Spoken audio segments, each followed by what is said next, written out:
Yes, we're live. Yeah, so I was having this dream. I was having like a zombie dream, and it was like zombie apocalypse, and I'd made it to this. I was exploring, and there was a house, and I'd made it. Like I met like this girl, and I followed her into the house, and then I was like sleeping on the sofa, and then the husband comes down, and it's like, oh, there's a family here. They're all like really standoffish, you know, because like a zombie apocalypse. And the husband comes down, and I'm like, hello. And he's like, oh yeah, and he starts getting me to help him out with this thing that he's fixing in the backyard. So I'm like trying to help him out with that. And then like the scene switched, and there was, because he had a telephone and somebody phoned him, and I was like, oh, you can phone, oh, I can phone my friend back in the other place. And I was telling him we've got oil. It just doesn't make any sense at all. It's a dream. But I was like, we've got oil in the place where I'm from. And I was just telling him, like, I'm trying to network with people in the local community. Because, you know, I know there's been a zombie apocalypse. We're just trying to, like, talk to people and stuff. And he's like, yeah, yeah. And then, like this thing cut to this lady who is a complete bitch. And she got, like, chased down by a gang of zombies, but they didn't eat her. One of them just literally just knocked her head off, and then and then the alarm went off, and I woke up, and here I am. Amazing. This is a wild dream. I don't know. Yeah, that doesn't make any fucking sense. I guess dreams don't make sense in general, but I don't always remember my dreams. Do you have any theories on what any of this means? The deeper meaning of no. The head coming off, the zombies. Were they well off, the people that were you went and appealed to? No, were they like upper class? No, they're just poor, scared. Just regular apocalypse. Yeah, zombie apocalypse. It's regular plebs. Everything's fucked. Yeah. Nice. Yeah. That's the only bit I remember. I think Jeremy Clarkson was earlier on in the dream. But, Do you have a coffee machine or? No, I have a plunger.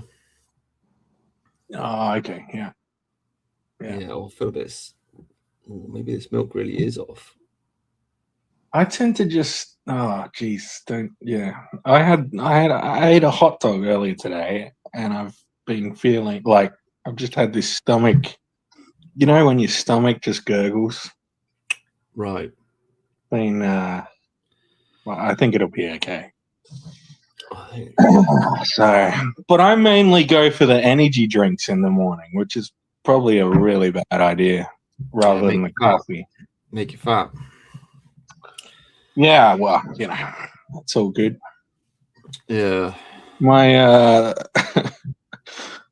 Lord Lambert, who I'm related to really loosely, was the fattest man on earth. Lord Lambert. Yeah, just look up Lord Lambert fat. It's just this huge unit, just an absolute globe of an individual. Oh shit! Wow. Yeah. You're related to him? Well, I guess we're from the same branch anyway. Yeah, like way back in the day. I didn't know. I was talking to royalty. Holy fuck! Yeah. One of the, I mean, my dad's mother's side. This is like your great granddad or something. What's his name? Is that John? That's portrait of the English. That's Daniel Lambert. Is that not the one? No, yeah, that's the one, but I don't think he's. I don't know how to describe it. Like, I don't descend from him. You know what I mean? I descend from like someone in his line. Right. Okay. Yeah. Yeah. Aristocrat. So you're a regular aristocrat. Oh, that's interesting. Well, I mean, like some of the Lamberts, like my, you know, I guess you would say like not even, maybe great grandfather on my dad's side. He went to he was educated at Oxford, right? Yeah. Like in England, even though he was Australian. So they shipped him over there, paid for the most expensive education in England, you know. So they were, yeah, they were from up there. Yeah. Oh, I see. Oh, okay. So went all the way from Australia to England for the education. Wow. Yeah. Yeah. But one Well, of I them guess. died in the Somme, you know, drowning in mud or whatever. Oh, And then Jesus. one of them drank his fortune away pretty much. And then another one, I don't know what happened. But yeah, none of the wealth and status really came down to my level. Well, I've just published my response to the academic agent just like 10 seconds before I started the stream. And one of the, because I don't know if you've seen, but he did like a whole series of videos, like questions to the dissident right or whatever. Like he's disavowed the right wing. He's gone over to the center left now. Yeah. And he did a series of videos saying questions to the right wing, things that he disagrees with, and etc. etc. So I did a response. And it was kind of boring to listen to him talk. But one of the interesting things he said was that, which I knew already, but one of the interesting things he said was that rich people usually lose all their wealth within like a couple of generations. Like only 10% survive beyond 3 generations. And if you can make it to like 8, then you're superhuman, basically. Okay. I'm sure there are families though. Like, I mean, the Rothschilds comes to mind. Well, they're on You like know, 8. I think there's certain families out there that tend to go for a while. I mean, even the what was the inbred Catholic? You know, their famously inbred Catholic family, the Habsburgs. Yeah. They lasted quite a while. Yeah, that's the thing. I don't know if that theory takes aristocracy into account, because aristocracy is like a collection of very rich people that kind of make a mafia. Yeah. Plus, they network with each other and sometimes Yeah. support each other against the lower tiers of society. Often. Yeah. So I guess that I plays think into bloody academic agents' elite theory. But anyway, let's not go there. Yeah, well, I'm gonna have to read about it and talk about it at some point. I mean, the idea that elites rule the world is just a truism. So yeah, obviously the elites rule the world. What I don't like about it is the demoralization that he seems to be using his theory to just demoralize people and say, look, you can't do anything. It's impossible to do anything. Give up. Yeah. And you know, I guess join the elites. I mean, that seems to be what he wants to do. He's just said he's moving over to the center left. Seems to be that he wants like an interview on the BBC. Do you know what I mean? Yeah, good luck with that. I think, it's just a truism. And I also dislike the way it's like, I'm the academic agent. I've come up with elite theories. Like, mate, I've been talking about conspiracy theories for years. You've just, you know, we've been talking about the elites for years. You're not the first one to speak about this, for God's sake, right? You're not the first guy to notice that there's a thing called the elites that rule over us. You've just kind of like rebranded it and repackaged it in a new way. And now you're like, oh, it's elite theory. It's elite theory now. And oh, I'm the one that's teaching this to the masses. It's like, come on, mate, pull the other one. Yeah, well, he was part of that whole. I mean, he still is part of that whole like shieldings. What is it like what do they call it? The Beowulf Society or something? Have you heard of this? It's like all those conferences, you know, in Europe and England, and you know, like shieldings, and the basket weavers is like another offshoot, of the Beowulf Society. But it's just like, yeah, it's a bunch of academics talking shit, really, and just like getting high off their own supply, and kind of whacking each other off. I think that girl we had on the other day said she was part of it. What Yeah. on Anglo Gang or? Yeah, we had a girl on last week, and she Oh said she yeah, she mentioned it. Yeah. yeah. Yeah, I mean, It's got have a you ever tranny in been it. invited to any of these conferences? Like, No, it's got a tranny in it. So like, how trad is it? It's like mm, trannyism. Like, what's that about?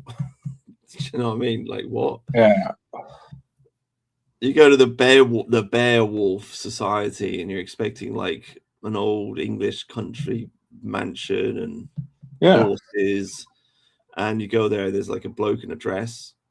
It's just like, what's this all about? So I don't know. I mean, what's his name? The English bloke. Well, maybe he's English. I'm not sure. I don't know much about him. SJJ just talked about him recently. That what's his name? Something the Terrible. I don't know. Mm, Oh, Wyvern the Terrible. yeah, Wyvern the Terrible. Yeah. So he's constantly going on about this. How these blokes are. They're in a, some sort of either it's influenced by Russians or whatever it is, but it's like basically this doomer porn, and they all go to conferences around Europe, and it's all just like wanking each other off. Anyway, I don't know too much about it, but that's my kind of conception of it. Right. No, I don't know much about it either. That's why I think like Morgoth, like he always hints at Freemasonry. I'm pretty sure Morgoth's a Freemason. He's obsessed with this movie called, which it's actually a good movie, but it's The Man Who Would Be King. Have you heard of that movie? I'll just look it up now. The Man. It's like these English soldiers go to, I think it's Afghanistan or something, and they kind of become like lords of this kind of tribal society. Right. But they're all Freemasons, and they're constantly doing the Freemason handshakes and signs, and kissing the ring and blah blah blah. Yeah. Interesting. So it's a film just about Freemasonry, really, even though it's kind of wrapped in this based idea of the English, colonizer or something. So you think? Oh, it says it in the thing, fellow Freemason. So you think Morgoth's a Freemason? Really? Yeah, I just think because he just goes on about it a lot, like not in a negative way. You know what I mean? He's not like suspicious. And I think his mate Endeavour is as well. The bloke, the Canadian bloke. Right. They do their film analysis together. Right. But that's just a suspicion. I could be totally talking shit. Yeah, maybe difficult to prove, isn't it? It doesn't. Morgoth doesn't seem in time to me because he's not esoteric at all. Like he doesn't seem to talk about any of those subject matters. Or maybe he doesn't talk about them because he is a Freemason. So there you go. Well, yeah, I don't think. Yeah, I mean, I don't think Freemasonry is an esoteric organization anymore. You know what I mean? I think it's just an old blokes club, and I think that's Morgoth is respected, because of his video essays and how they are quite poignant, and they were quite on the money back in the day and so on. But I think there's something else to it. I don't know. It's like, why would a half Iranian bloke become best mates with a northerner? Do you know what I mean? I mean, like I'm talking about AA and Morgoth. I mean, yeah, maybe it's just like they're in the same network or whatever, but it's like, I don't know. It's kind of strange. Yeah. Well, it's definitely a clique. That's for sure. A clique. Do you say clique or clique? I think I say clique. Yeah. Really? I always thought it was clique. I thought maybe the Americans say clique. Clique sounds more, I don't know, French. I think it's French, isn't it? I don't know. How would they say it? I don't know. Well, anyway, it's definitely a clique. It's definitely a clique. And yeah, it's a they operate like an elite, and they gatekeep and they don't let you in, and they're just unfriendly and snobby. Basically, that's my feeling about like the whole dissident right. They're just unfriendly. So, I mean, one thing about what you were saying about AA, how he's kind of putting a whole, it's like a psychological barrier up against rebellion, right? Because the average person can't do anything. It's only the elites, you know, all of this stuff, right? yeah. The one telling thing was when, was it there was these riots. I think it was in, I don't know, it was one of those towns in England that was affected by the Pakistani rape stuff. Right. And there was a riot, and AA was freaking out. He did like 2 live streams, and he was just basically telling people to calm down and don't go out to these places and don't do this and don't do that and stay at home. And he was clearly kind of scared that, you know, maybe his area, maybe it was close to his like lodge or something, but you know what I mean? He was like clearly scared that he was going to somehow be targeted or something. Right. Well, yeah, he's against populism, isn't it? This is the thing. I mean, this is why I don't know if you've been following, but this is what I'm so pumped up about at the moment. I think we just need a march on Parliament and demand a general election. And I don't know if you saw the Peter McCormack Sargon interview. Have you seen that? Well, if you haven't seen it, go and watch it because they're talking about it. No, yeah, I haven't. I was getting like my hair standing up on end listening to it at work last night. Wow. I was like, what the fuck? But yet, what? Like, they're actually saying this on the internet, but they're like literally saying, yeah, we'll just get 1 million people and take Parliament. Like, yes. And then they said, we probably should talk about this because we'll get arrested. But it's like they're fucking up for it. They're up for it.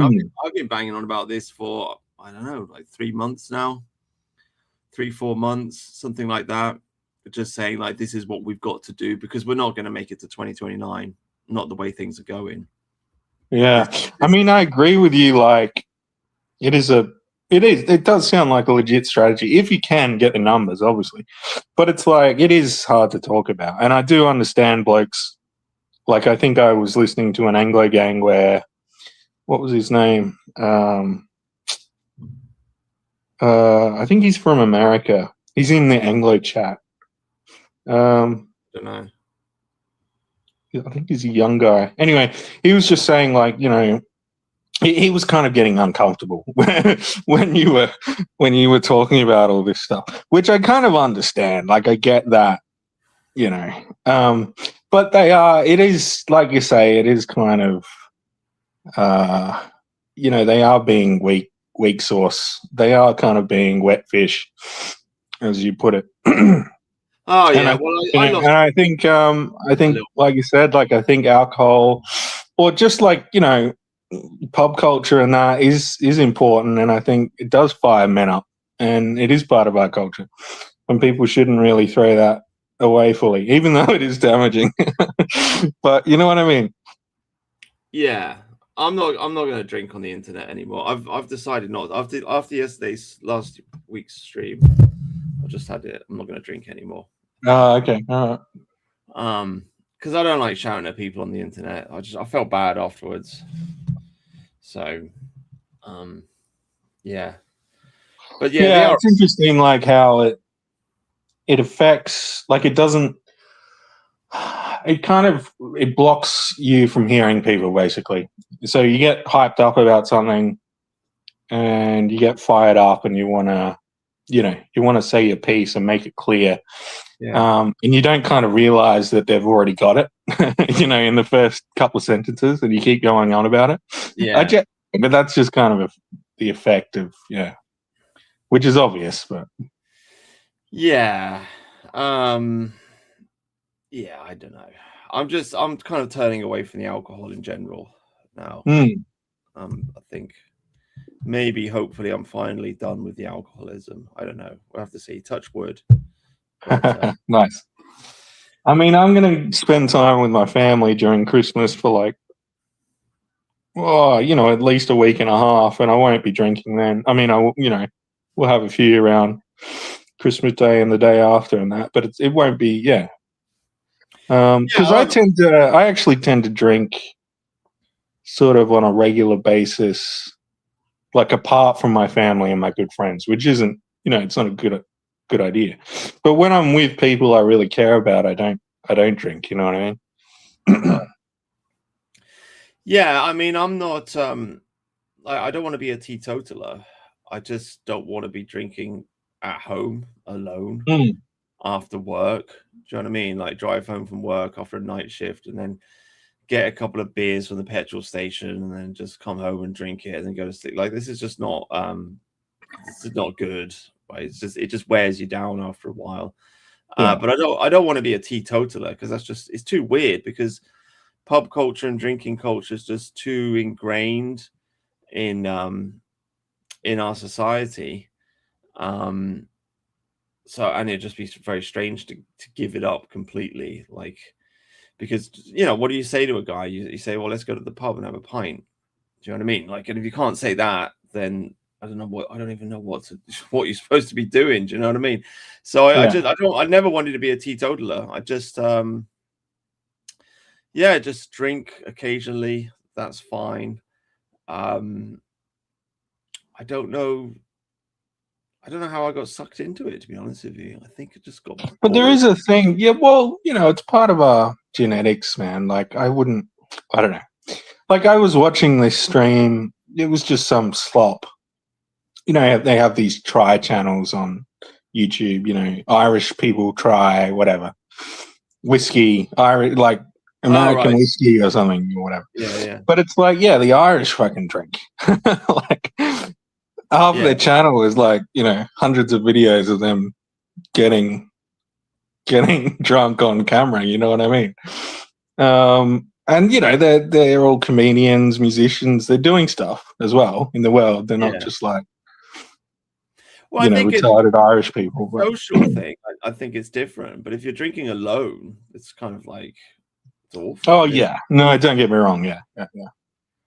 And I think it's also good within like a, I wouldn't compare it to like a military thing or like a like what was that product and the mid-century Germans were using? They were giving their soldiers the cocaine thing, whatever it was. Yeah, it is kind of similar in some ways. Like, I would say that some of these Viking raiders were probably, they'd had a few meads before they attacked the village. You know what I mean? Yeah.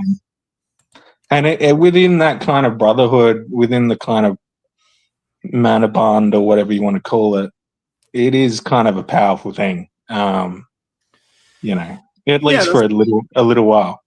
Well, that's why I don't think it should be thrown away completely. I just think, I mean, if you're doing it socially, then it's fine, I guess. But it's just drinking at home alone is awful. I mean, I don't know. What seems to be working for me is just I'm getting really into my reading and my videos, and it kind of clashes. Obviously, the alcohol clashes with that because it makes your head all muggy and stops you from reading. And so yeah, it's a case of the positive pushing out the negative, I suppose. That's the deal. Because it's like I get home from work, and I'm like, oh, I want to read. I just want to read that thing that I was going to read. Do you know what I mean? Yeah.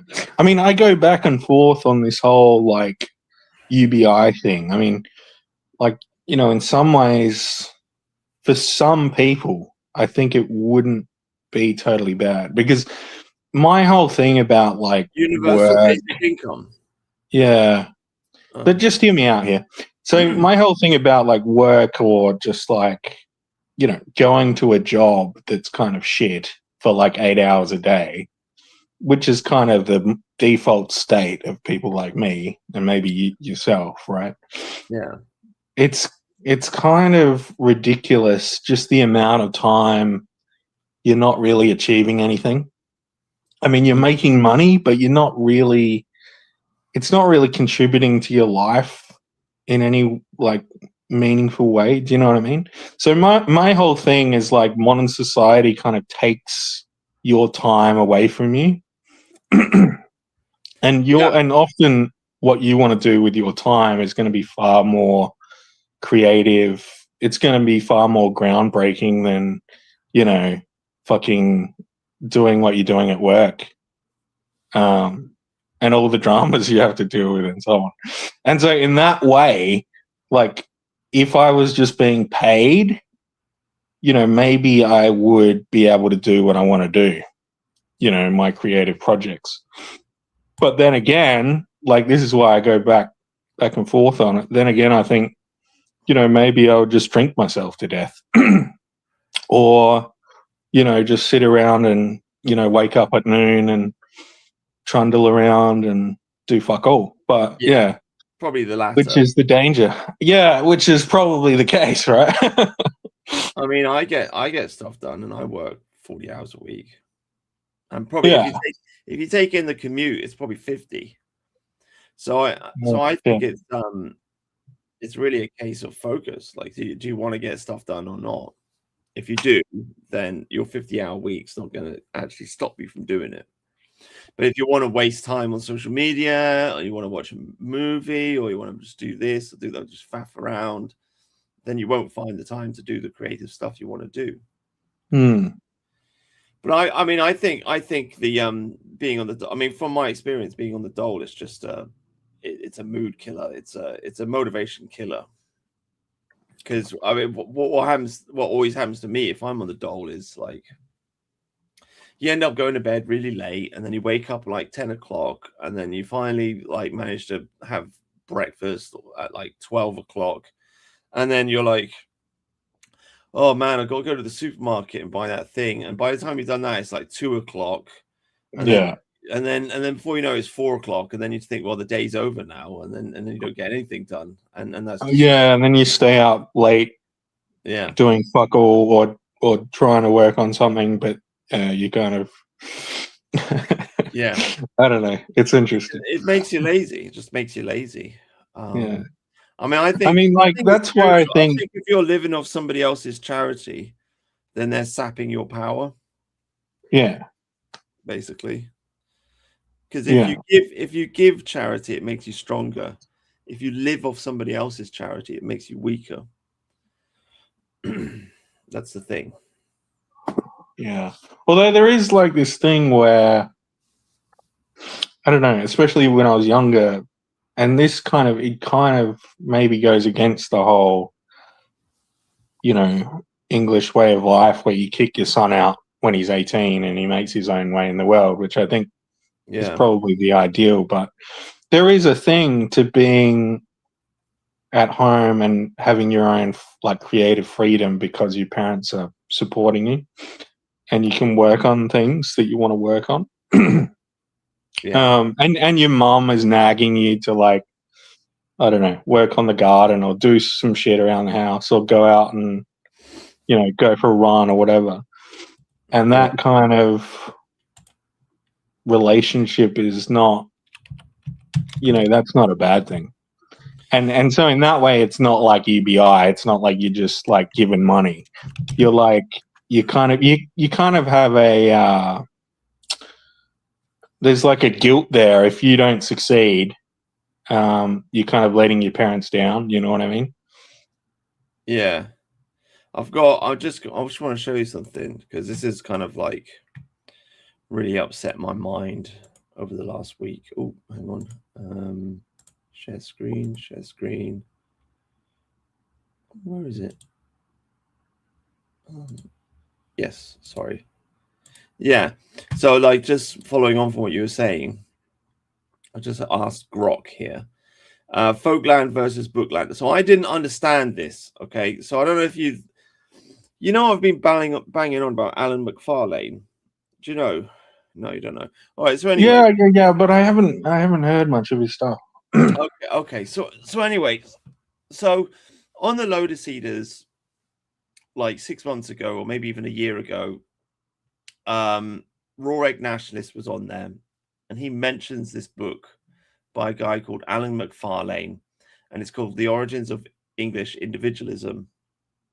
And I don't know, it really piqued my curiosity. So I went out and bought the book and I read it, and it changed my entire perspective on the English people, right? Because Alan McFarlane was saying that we've always had this nuclear family, and the father has always had absolute ownership of the land, and the father's always basically like kicked the son out at the age of 14 to go and make his own way in life, and this is the way that we've always done things. And he traces this all the way back to the 12th century, right? And he says that the roots of this come from Germanic pagan society. So I've been banging on about this for 6 months or a year, thinking like this is proof of the Anglo-Saxon nuclear family. But then I just had a conversation with Grok the other day, and Grok tells me this: back in old Anglo-Saxon England, there were two types of land ownership. There was folkland and there was bookland. And folk was land held under ancient unwritten law, and bookland was granted by the book, so a royal charter, right? So folkland, here we go, inalienable, could not be sold, bequeathed, or transferred outside the kinship group without restriction or royal consent, often tied to family or community claims. So essentially, you had the opposite of what Alan McFarlane was saying. I think Alan McFarlane was wrong, and I think I've been talking shit for the last 6 months, and I've got the whole thing upside down and back, basically. I'd like to know Grok's source, though. I mean, it sounds great. It sounds like a great, interesting historical tidbit. Yeah, well, because I mean, I've been banging on about this for 6 months, saying that there are essentially two separate ways of owning land. One way is that the father owns the land completely and absolutely, and he is the sole owner of the land, and he thus has the ability to alienate his children from the land. And if you can alienate your children from the land, you create the origins of capitalism, because you create, first of all, a labor market because your kids are going off to work somewhere else. Second of all, you create a land market because you create, people buying and selling lands, etc., right? And so that's the origins of English individualism and English capitalism, etc. But then on the other hand, you've got the other way that some peasant societies work in China and India and apparently in England, in which the land is owned communally by a group. So the land, so you can't kick your sons off the land, basically. You can't. Well, didn't the Enclosure Act throw that all away? Because the Enclosure Act got rid of the commons, right? Which is basically folkland. That's my kind of conception of it. Am I wrong? Yeah, no, I'm talking about before the whole enclosure thing happened after the Normans had invaded. Yeah. So like before, in Anglo-Saxon England, you had a tradition of families owning the land. But the point I was just trying to make was that there are these two types of land ownership, and they create different types of cultures. One creates a capitalist culture, and the other one is just communal land. Because, like, if you'd have gone to like China or whatever, they'd have this peasant society where the land is owned by a big family. Yeah. The father is not able to kick the son off the land because the son owns the land. It's a totally different way of owning the land that we just don't have these days, right? Because everybody follows bookland now. But because of that, you'd have these strong kinship groups, and you'd have strong everything would be very conservative and very formal and more communal and different. And you would not have a labor market. You wouldn't have people walking around trying to find work, and you wouldn't have a land market. People would sell land sometimes, but very rarely. And so it's like you form a completely different type of society. And then my point is that This Sorry, whole you go. clash that we've got between communism and capitalism, it all comes from that, in my opinion. I think the Interesting. communists, what they really want is they really want to go back to, as you were just saying, talking about the UBI and get looked after by your mum and dad. They want to go back to that type of society where you grow up and you have the safety and security of knowing that the land that you've grown up on is your land. Your parents' land is your land. And nobody's going to buy it. Yeah. Nobody's going to sell it. Nobody's going to kick you off. You're not going to be homeless. You don't have to. I mean, you have to work, but you don't have to go out and find a job and work for somebody else.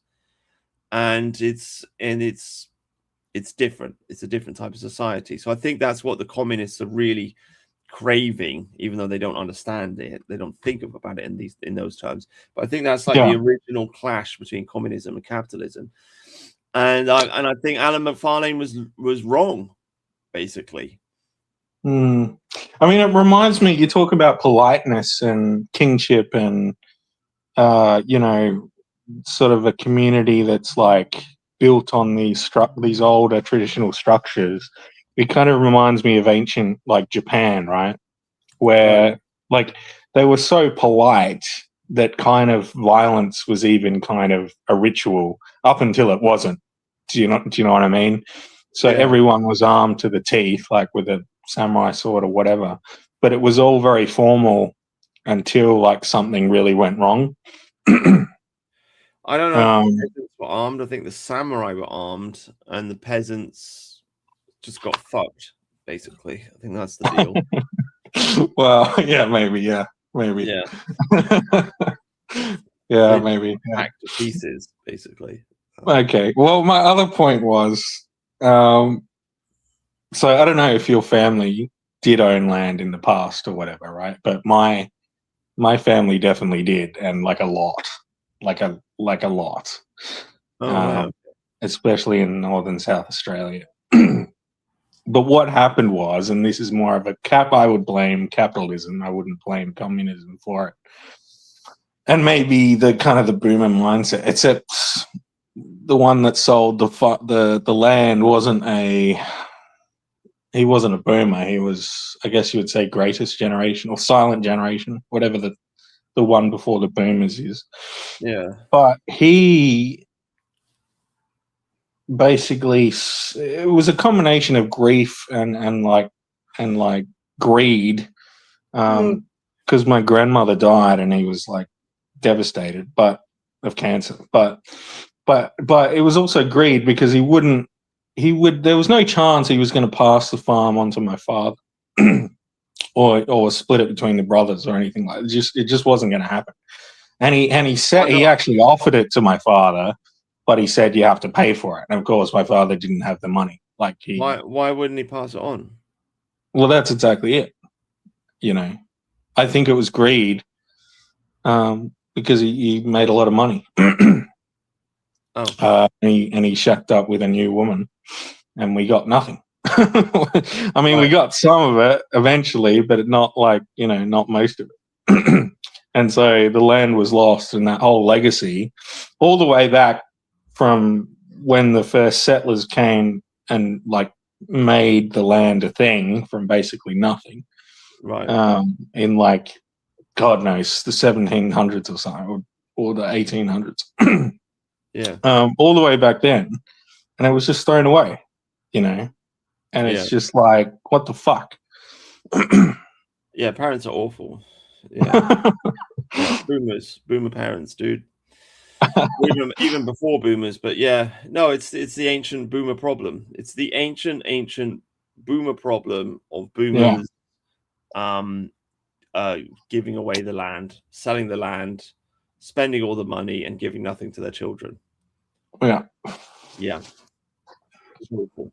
Yeah. But I mean, my father's very good. I mean, he has kind of a plan for my kind of, you know, eventual inheritance and blah blah blah, and he cares about that.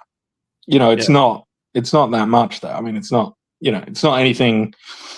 It's not going to set my life up to be any, maybe slightly better than it is, but not really, right? Yeah. But so in that way, maybe it's easier for him because it's not like real wealth. But yeah, I do respect my father in that way because we've had these conversations. You know what I mean? Yeah, yeah, it's the old boomer problem. That's the bookland. That's the thing. If you have the ability to alienate your children from the property, then that's the problem you end up with. I mean, Yeah, that's really what's going on with the Zoomer generation. It's alienation. Nobody's framing it in those terms, but I guess because it's a Marxist term, so it's not popular. But I mean, that is where the term comes from. It the term alienation comes from the old legal term to alienate, which means like to lose the thing. So the Zoomer generation are alienated because the boomers have basically given the land away to foreigners, right? yeah, literally, yeah, to Yeah, the whole country. whole country. Yeah, the Zoomer generation has been alienated. Yeah, so Mm. that's the problem. And kind of the amazing thing about my family's land now, it's owned by a huge international conglomerate, like it's like a farming corporation or whatever that owns certain amounts of land in South Australia, and my ancestral land now is just part of that corporation. That's the thing. Well, we're all going to get alienated by the corporations at some point, aren't we? BlackRock's just going to buy everything, Mm. and that's it. And then we're all pushed into slavery. That's the thing. That's what everybody's scared of. So, yeah. I mean, I kind of want to talk about. Can you give me a second? Just 1 second. Hang on. Yeah, no worries.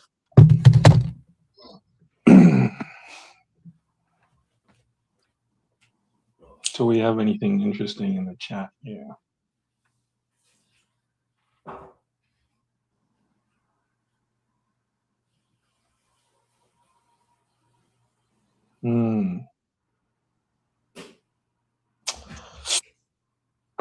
I mean, what SJJ is doing with buying shares isn't such a bad idea. I mean, it does help that he doesn't really have to pay for a mortgage, as far as I know. And he got lucky, which, let's be honest, he got lucky. But it is a good idea. It's a way to buy back into the corporations that own you, sort of thing, if you can do it.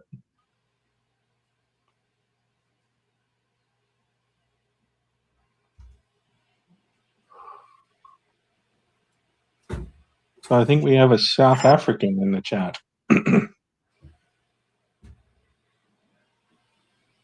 Yeah, I mean, this whole generational thing, generational wealth or whatever.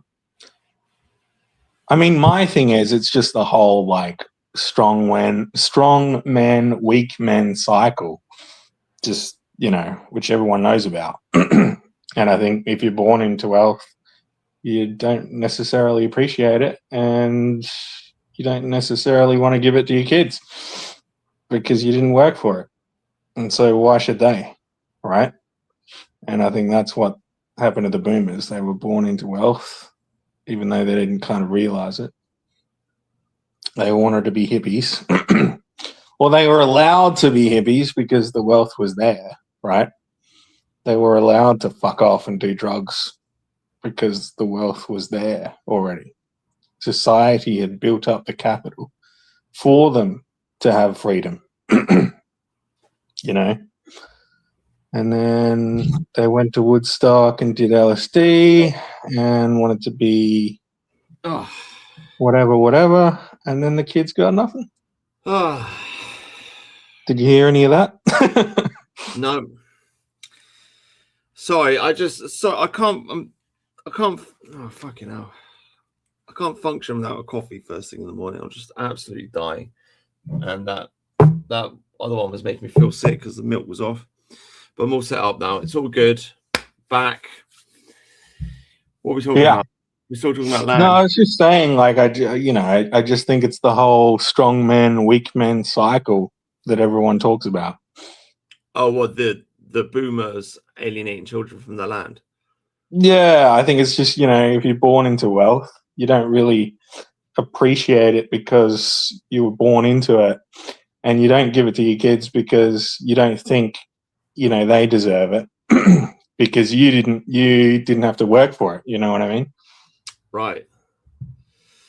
So it's Yeah. like easy come, easy go. So it's like the strong man puts the work in, creates the wealth, creates the security, and then you fuck off to Woodstock and do LSD, because the capital's there to do that. The capital is there to be a hippie. You know what I mean?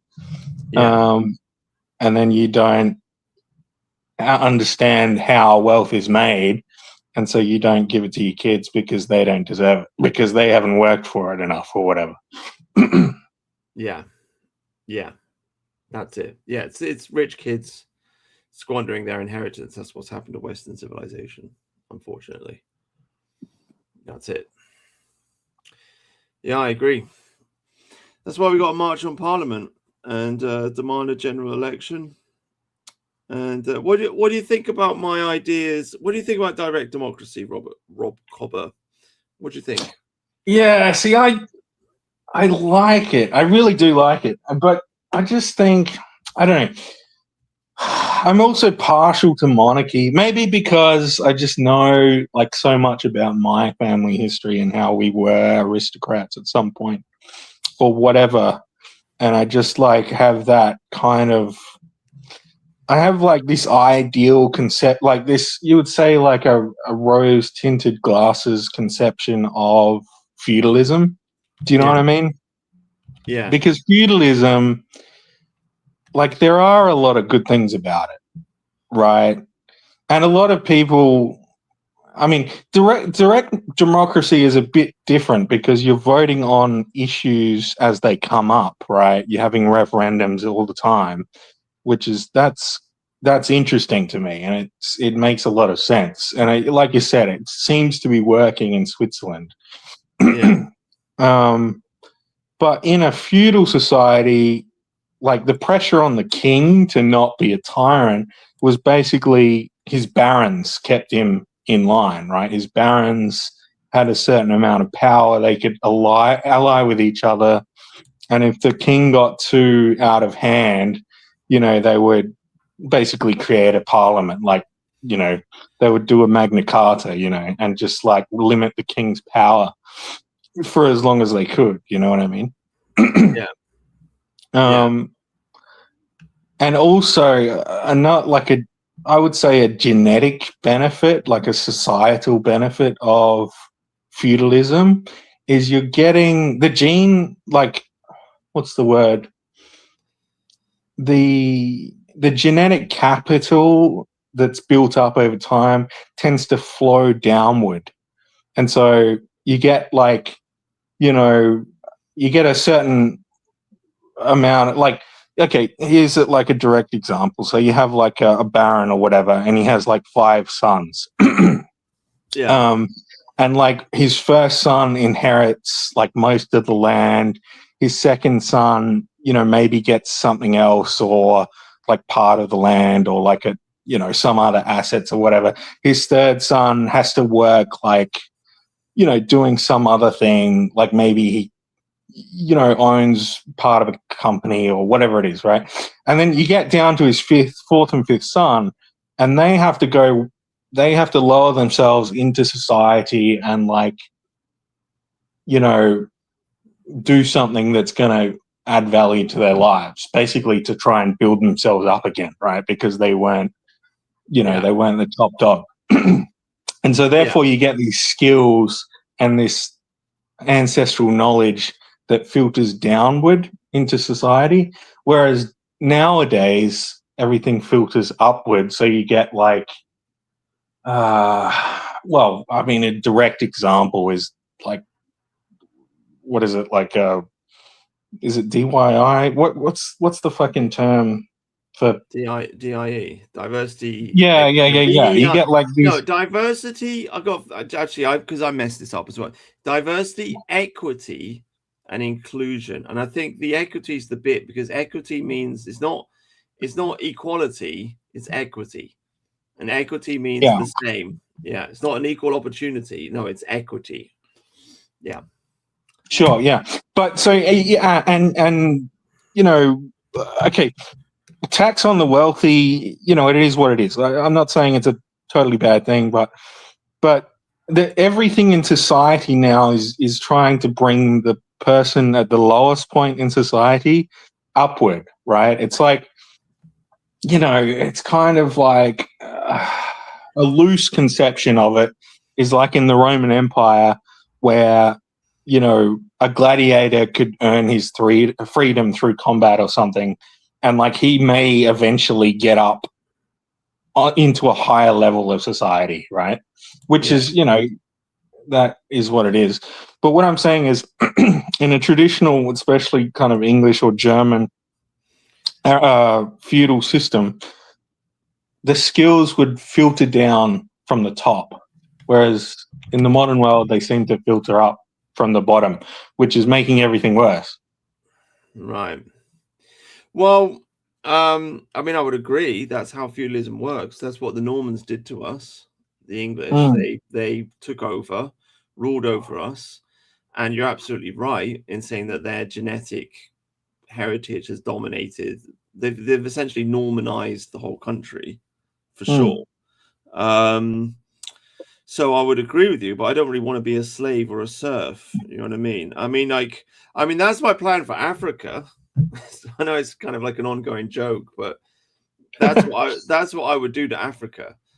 I would conquer it, call it the Kingdom of Africa. I'd have a bunch of white aristocrats ruling over it, and we'd just breed with each other. And it would take 1,000 years, but after 1,000 years, Africa would basically be white. That would be the plan. So yeah, you're absolutely right in saying that feudalism does do that, especially because like feudal lords sit on the land, and traditionally, like urban culture, like the cities are a population sink. So like people go to cities, and the population is always going down and down and down, whereas people that live in the countryside have children. So if you have like an urban elite, it will die off in a few generations. But if you have a rural elite, like the kind of manorial feudalism that we had in England, then it will survive for a long time, because people in the countryside have more children, just because it's healthier and they've got more room or whatever. So yeah, I mean, I agree with it for all of that, but I'm not an aristocrat. So I mean, it's good for the aristocrats. It's not good for me as a serf. I guess it's good for you because Rob Cobb is an aristocrat or an ex-aristocrat. But well, I'm a serf. We're all serfs. We're all serfs now. We're all serfs now. Well, exactly. You're a serf now, so it's not really in your interest. So I mean, I don't really want to be. Yeah, but I don't want to like. Yeah, but my point is, I don't want to like fall into the trap where. Well, it's like the Nietzschean thing. I don't want to have a slave mentality, right? And I don't want to go towards communism and say because the feudal system and the lords and everything is on top of me, I need to take it all down. You know what I mean? I mean, maybe it's a little bit like AA's elite theory, where we want to kind of join the elites again. But that's not exactly where I'm going here. But you know what I mean? I don't want to go like full communist just because elites are bad or something. But I'm not advocating for communism, am I? I'm just saying, look at that. You can see the picture, can't you? So this is I don't know what they call this, because I don't know how to pronounce the word, a Landsgemeinde. Anyway, this is from Switzerland. Yeah, and they've been doing this for like 1,000 years or more, right?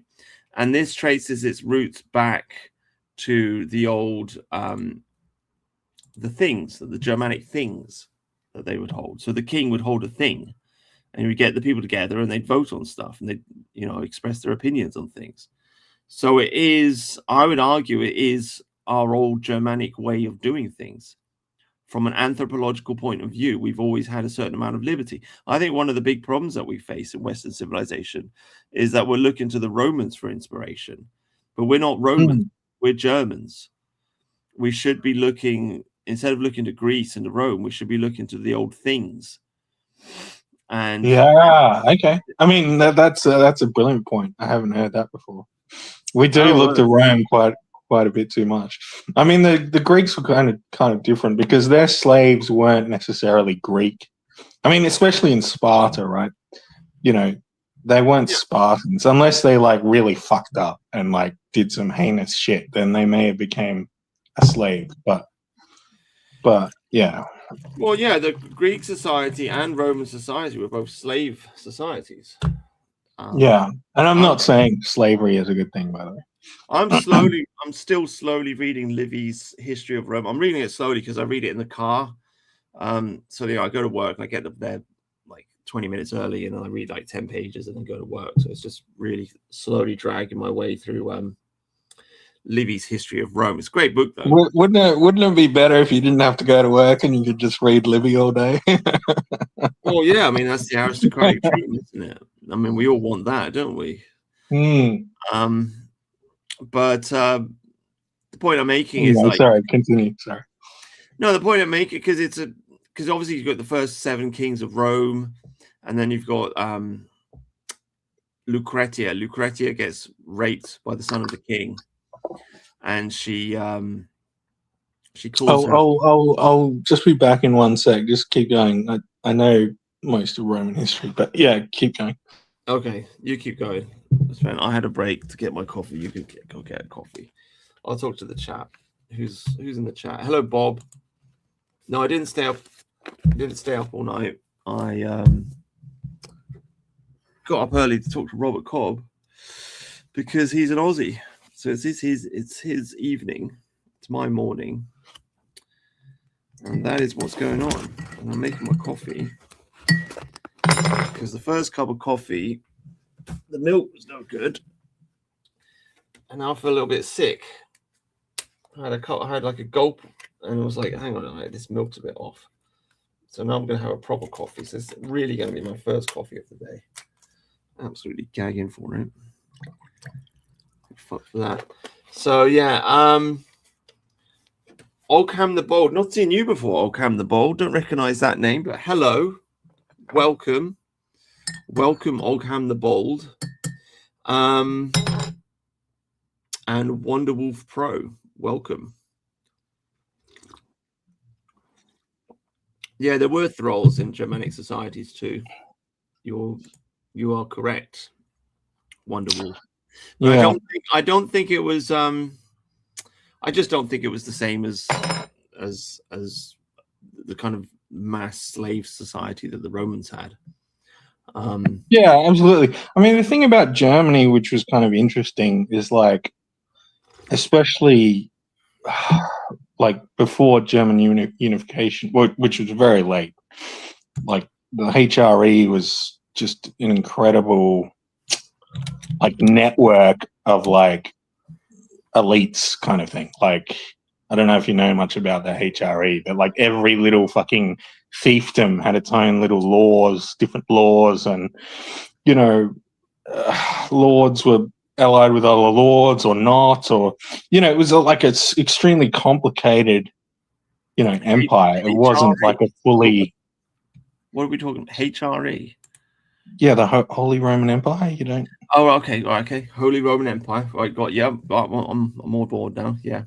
Yeah. So yeah, I'm just talking about. It was a complicated mess, wasn't it? Yeah. Yeah, I'm just talking about medieval German society, basically, right? So yeah. In that way, it was kind of more free than like Germany is today, for instance. Yeah. Because you had every barony, every fiefdom, every like even county would have its own kind of system of living in their own little communities, which I think is what even the Romans wrote about that. You know, they, especially in ancient Gaul, when they went in, like Caesar wrote that they weren't allied as one big country. They weren't, they didn't recognize themselves as like, you know, a nation that was being attacked. It was like various complicated allied groups of tribal, you know, yeah. There's like people. freedom in the chaos.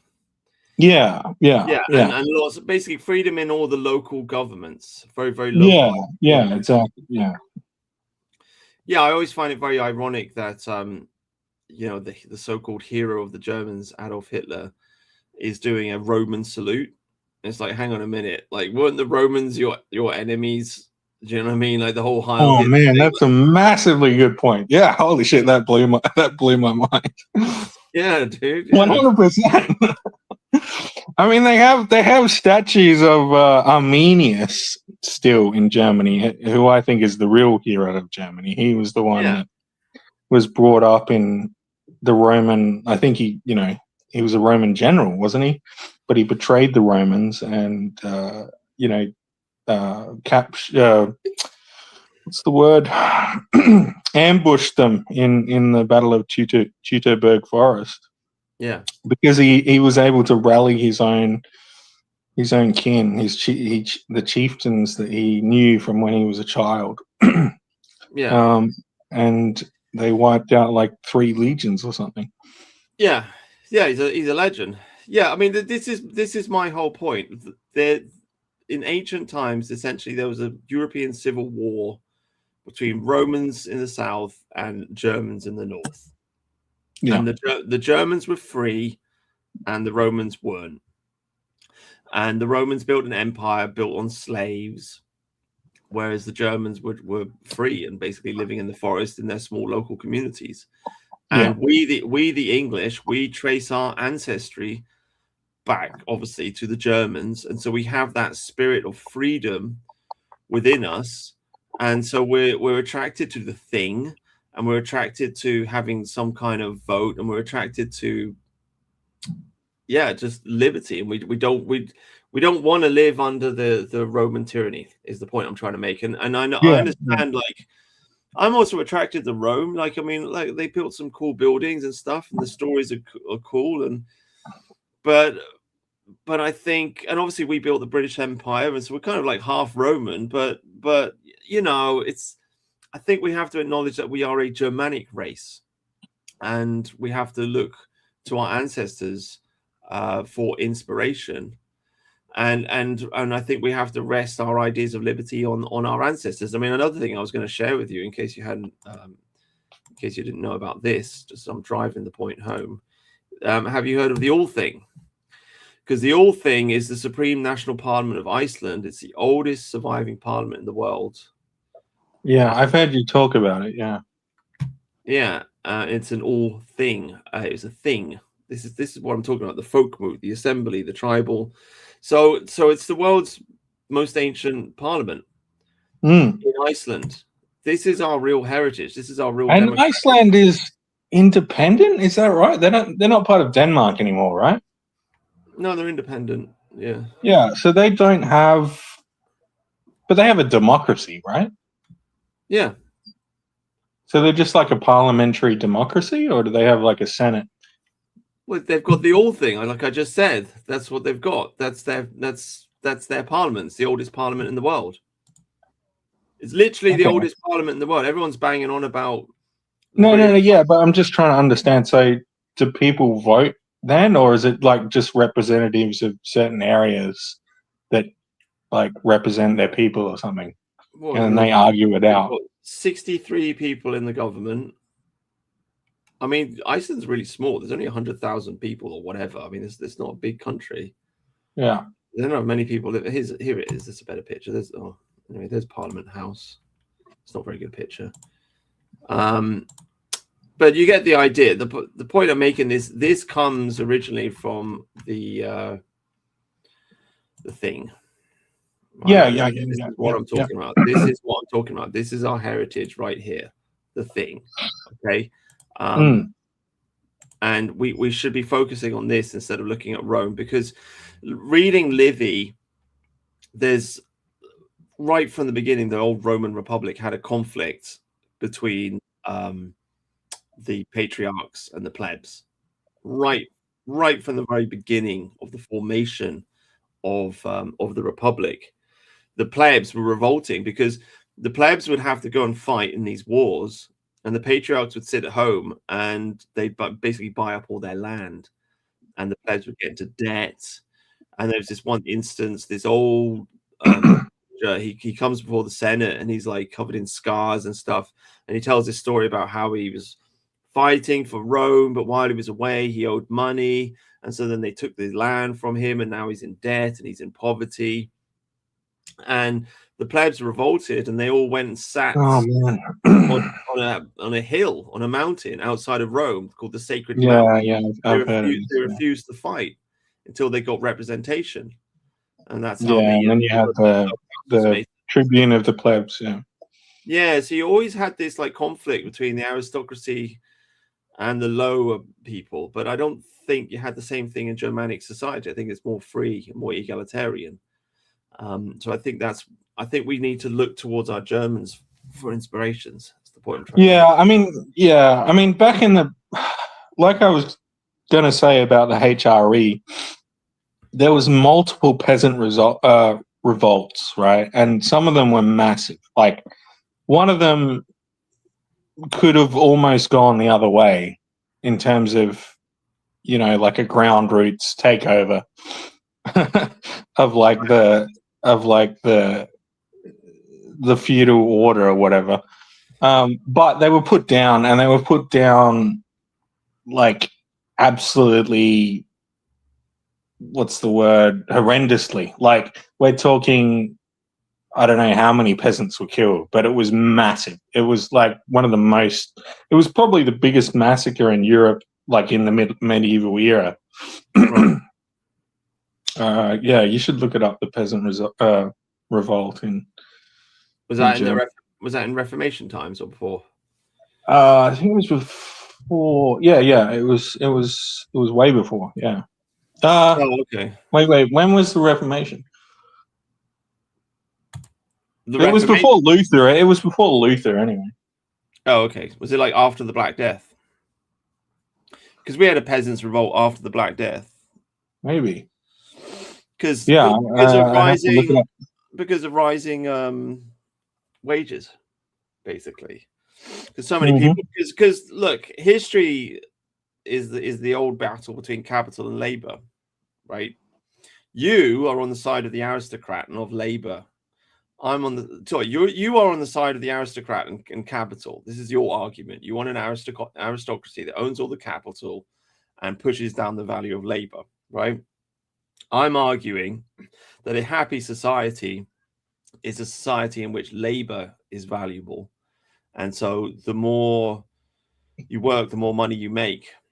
And if you're not working, you don't make so much money. Like the problems that we face, like the whole boomer economy thing. The boomer problem that we've got now is that the capital is in the hands of the boomers, and they are crushing the value of labor with mass immigration, but also with taxation, because the younger generation has to pay taxes to pay for the boomers and their pensions. We've got like this double whammy that's just squashing. Yeah, it's atrocious. Stops people from buying houses and starting families, and it destroys the country. But but I think like a true aristocracy has never been tried. No, that's not what I mean. But like, there needs to be like a sense of honor and a sense of like, I don't know how you instill this in people, by the way, but people that really, they at a certain point they have enough to live, and then they give it to their kids. Basically, is my point. It's like, okay, I've done this thing, like in I think in Sweden, and maybe this is bullshit, but what I've heard is when lords got to a certain age in like the medieval period, they would basically throw themselves off a cliff and leave everything to their sons and daughters. Oh, right. Yeah, I mean they show a crude representation of it in the movie Midsummer. Have you seen that movie? Yeah, I actually kind of enjoyed it, but I did as well. It was an interesting movie. Yeah, people were saying it's anti. I mean, obviously they made the white people look bad because they had like the retard who was making the scriptures.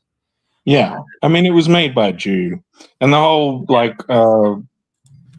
when they put the bear suit on the guy, that was a stab at Russia, I think, as well, which is fine. I'm happy to stab at Russia, but but like there was a lot of stuff in there that wasn't real. Ari Aster was the guy. Yeah. Hereditary was a great movie as well. Yeah. What did he do? Bew is Afraid. Yeah, watch that one. That one, Eddington. I haven't seen Eddington yet. Oh, that's on my list. I might watch that soon. So I'm just looking at his what movie he did. Hereditary. He did Midsummer. He did Bew is Afraid. I tried watching Bew is Afraid. That was just too weird.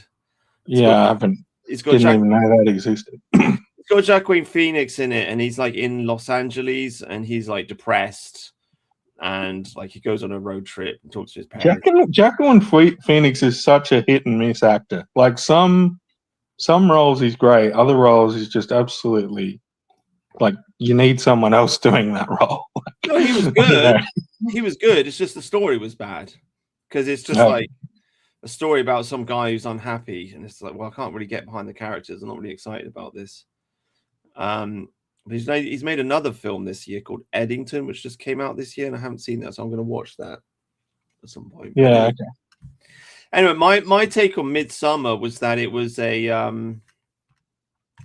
essentially it was a movie about a ritual, and it's like by watching the movie, you were part of the ritual. Yeah.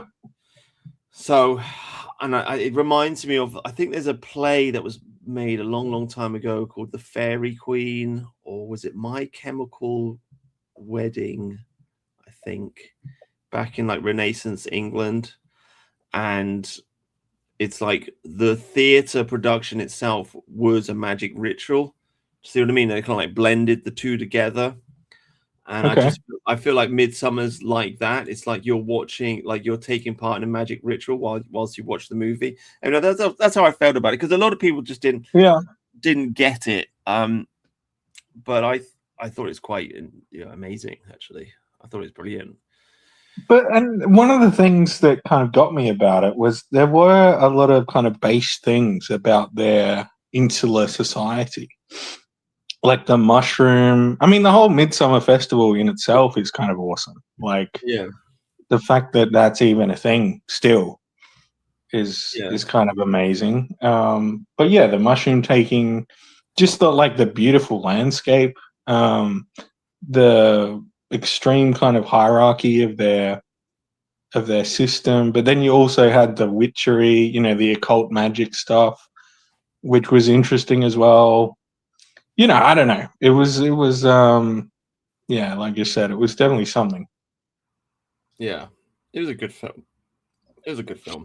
But I don't really like The Drinker Recommends. I don't really like. I'm so fed up with that guy. I'm just so done with it. I'm just saying because he hated the movie and he didn't understand it. I'm so fed up with that guy's opinions. I gotta. Is that the Critical Drinker? Is that who you're talking about? Yeah, Critical Drinker. Yeah, I'm just so. Oh yeah. I don't watch much of his stuff. I used to back in the day, but it's just like at this point, it's like been like 6 years of him just. It's a shtick. It's a shtick. He got onto a shtick and he wrote it out for all it was worth. Yeah, he's Scottish, isn't he? Or? Yeah, it's Scottish. Yeah. Yeah. Let's not trash the Scots. It's just like him slagging off Marvel movies. It's like, come on, mate. There are other good movies out there. Good movies are being made, but he doesn't notice them. And if you don't notice, like if you're just negative, then you're just a stick. But you need a stick and a carrot. Do you know what I mean? You need to. If you want to change the movie industry, then you have to point out the good movies that do get made, and then Hollywood will be encouraged to make more films like that. But I just don't think that he notices any of the good movies, basically. So, if anyone in the chat is, maybe the chat isn't very big. Maybe there's like 2 people watching, but 14. Stop watching. Okay, well, stop watching The Critical Drinker and watch Culture Dads. They have some pretty based movie takes. Oh, really? Oh, yeah. You told me about these guys, Culture Dads. Yeah. I might go back and have a look at. I think I did listen to one of their live streams. Are they? Are they? What are they? American? Yeah, are they both American? Oh, it's with a culture with a K. Yeah. I think they're both American. Maybe one's Canadian, but one's like an Italian, old school Italian American. You know, speak. And the other one's like a, I guess a Canadian artist or something. They don't get that many views, do they? No, they don't. I don't think what does. I'm just looking at their channel now. Oh, just. I mean, unless they get views on like other platforms. Yeah, it's Culture with a K. Alphabet. These guys. This is them. Can you see it? Can you see the screen? Are you on your phone? Yeah. Can you see it? Yeah, this is them, isn't it? This is what you're talking about. Yeah, they did quite a good riff on the whole electric guitar thing. That was pretty cool as well, because they're big into metal and everything that metal represents. And like the electric guitar was a pretty cool story, like the way it was invented and everything, and what you can do with it. And it's kind of died now. I mean, like this kind of like metal music has kind of died now. I don't know what the kids listen to now. It's kind of fucking rap, I guess, or I don't know. But yeah, fucking try and learn a guitar, like have a go, because there is a power to it. This one, the electric guitar. Only 189 views. Fuck, man. I tell you, there's some good quality channels out there, and they just don't get the views, and they don't. Yeah, it's just people just watch slop. It's kind of sad. Yeah, and there's so much more slop. I mean, I've just noticed like there was this science channel that I followed for a long time, talking about like space travel and the advancements in trying to come up with what do they call it, a near light speed device or whatever. Yeah, but now it's just all AI, so it's just this AI voice talking to you, and you can tell after the first 3 minutes because like they use certain phrases and stuff, and it's just like, oh, fuck off. I'm gonna get into this channel. I can feel this. I feel their vibe. I feel it. Yeah, it's pretty good. Yeah, it's pretty good. I'm sure they have some anti-English stuff in there, but doesn't everyone? Well, I had the Oris Press on, and he's a good guy. I like the guy, but it's like, and then like the week later, he puts out a video like talking about how much he hates the English, and it's just like, yeah. What the fuck was that? It's just the Irish. It's just the Irish in him. Yeah. You can't blame them. They're a bit fucking fed up because they're sore losers. I guess that's what it is. Yeah. Well, the English master race conquered the world, and everyone's jealous. I mean, my take on it. There's 200 million of us. We rule the world. We really should just rally behind the flag. I mean, everyone speaks English. Let's be honest. Like pretty much in the Western world, everyone speaks English, including like people from fucking Latvia and the most backwater European country. They still fucking speak English. So yeah, I mean, yeah, I don't know, but there's a lot of slop out there. I mean, I talked about this. I've just made. Oh, look, I'm just looking. Hello. Look, I'll just promote my video. Let's just promote my videos. All right. Hang on a minute. Oh God, yeah. Look, my new video. Hey. Response to Nima Parvini. I just love seeing his face. Like, got 20 views. Upload it now. What is he doing? There you go. You know what he looks like? He looks like a Mongol. Like he This is going to be really harsh. Or maybe I shouldn't say it on YouTube. But he does kind of look like a Mongol rape baby. Oh wow! Yeah. Sorry, that may have been a bit much. He's a half guy. I do like the shirt, to be honest with you. I think he should stick with that shirt because it makes him more likable.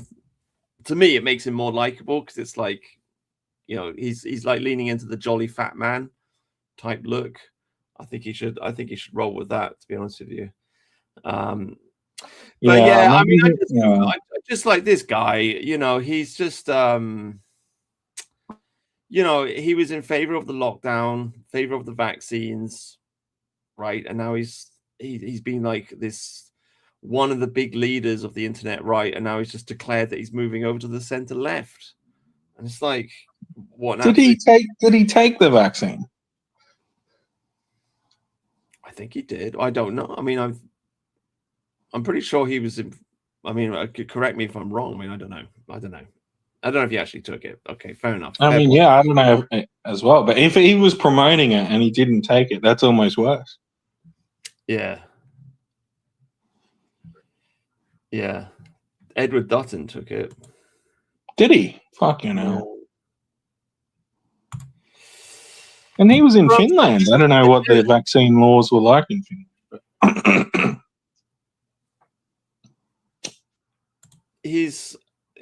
How can he be in favor of the power of Labour if he's an elite theorist? But anyway, whatever. The point I'm making is, like, the only thing that matters on the internet is fame.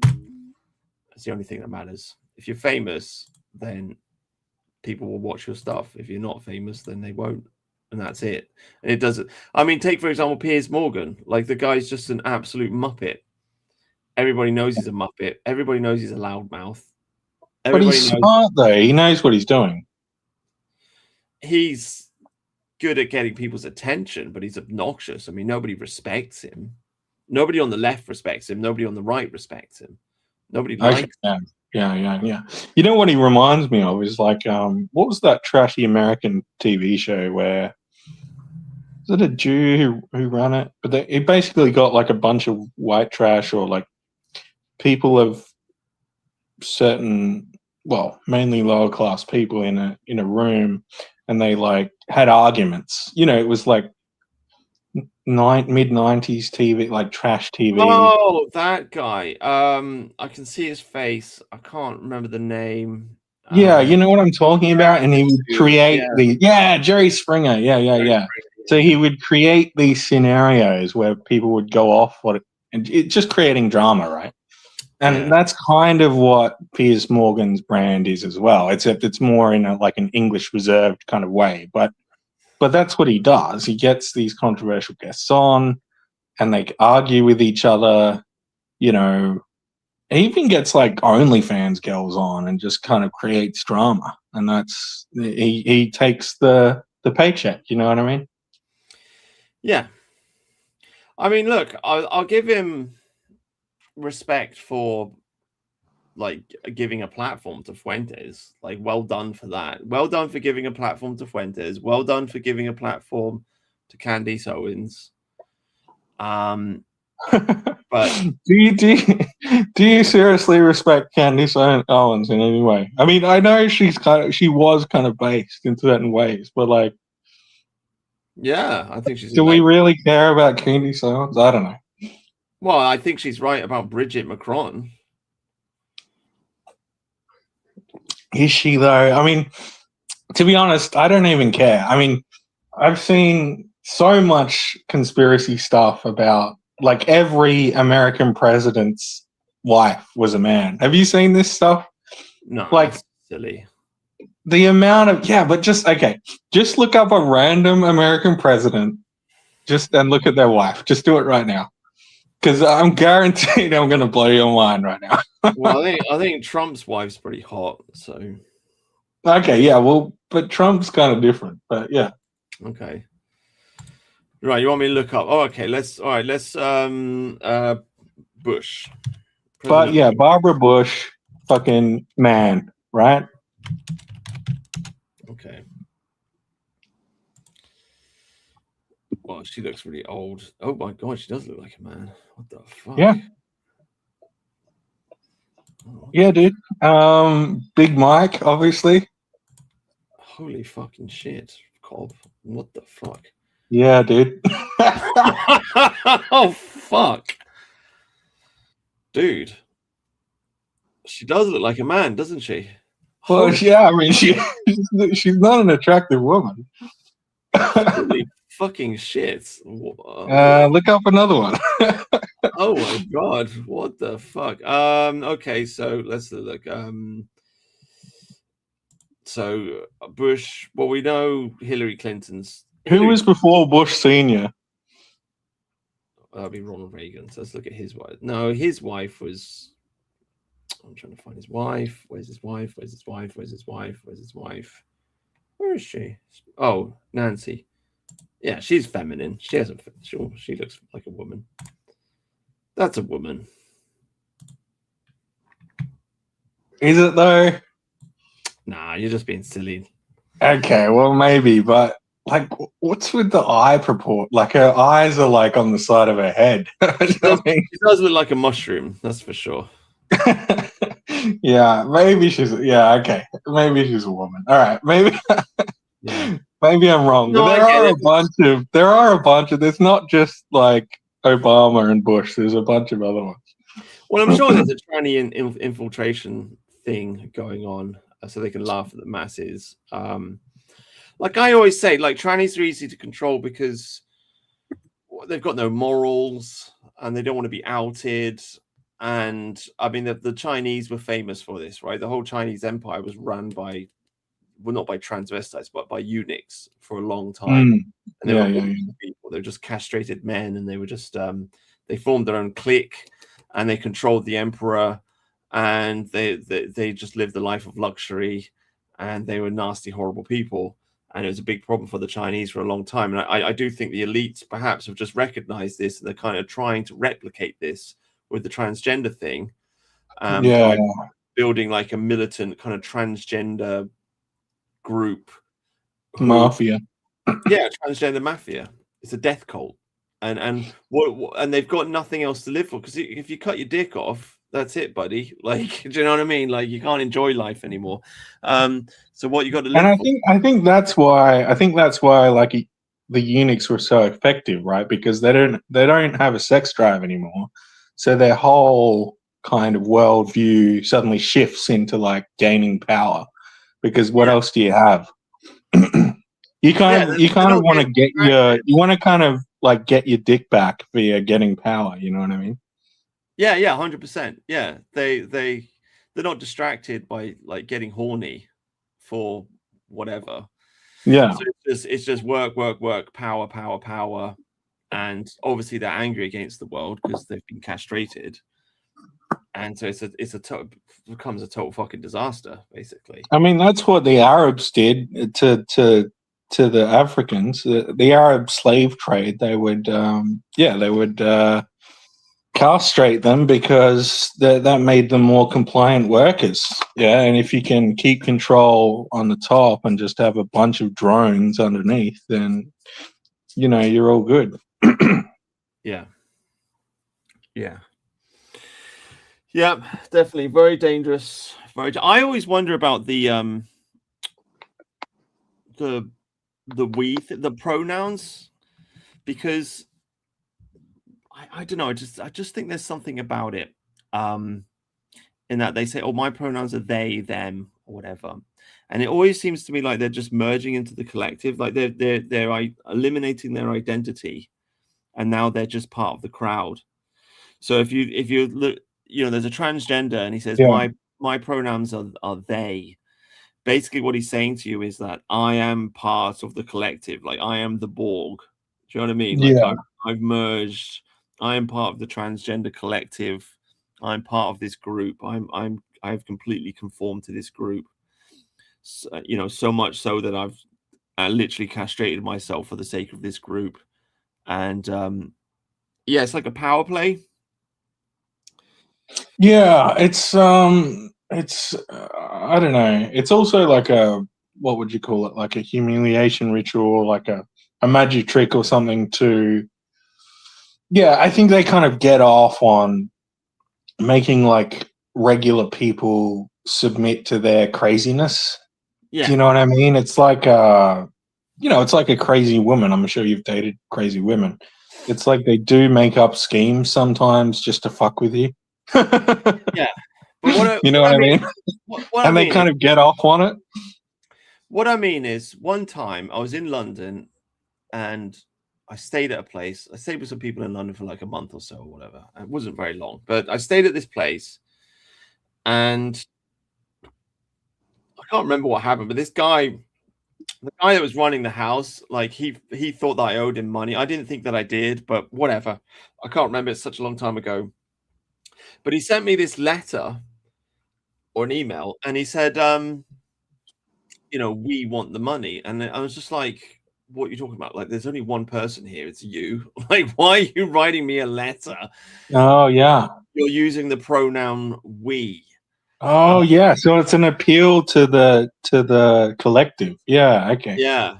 So it has more power. Yeah. Okay. That's interesting. Yeah. That's what I mean. And I also remember just another funny example. I don't know why it stuck in my head, but what's his name? Oh, what the fuck is his name? So Alan Moore apparently wrote a letter to Grant Morrison. You know, Grant Morrison, the Scottish comic book author of The Invisibles. And Alan Moore was angry about something, but he writes a letter to Grant Morrison. He does the same thing. He's like, we demand this, we demand that, and it's just like, mate, it's just you. You're just writing. You know what I mean? You're just using the we word because it makes you sound more powerful. Yeah. I do think that's part of the whole transgender pronoun. Yeah, absolutely. Yeah.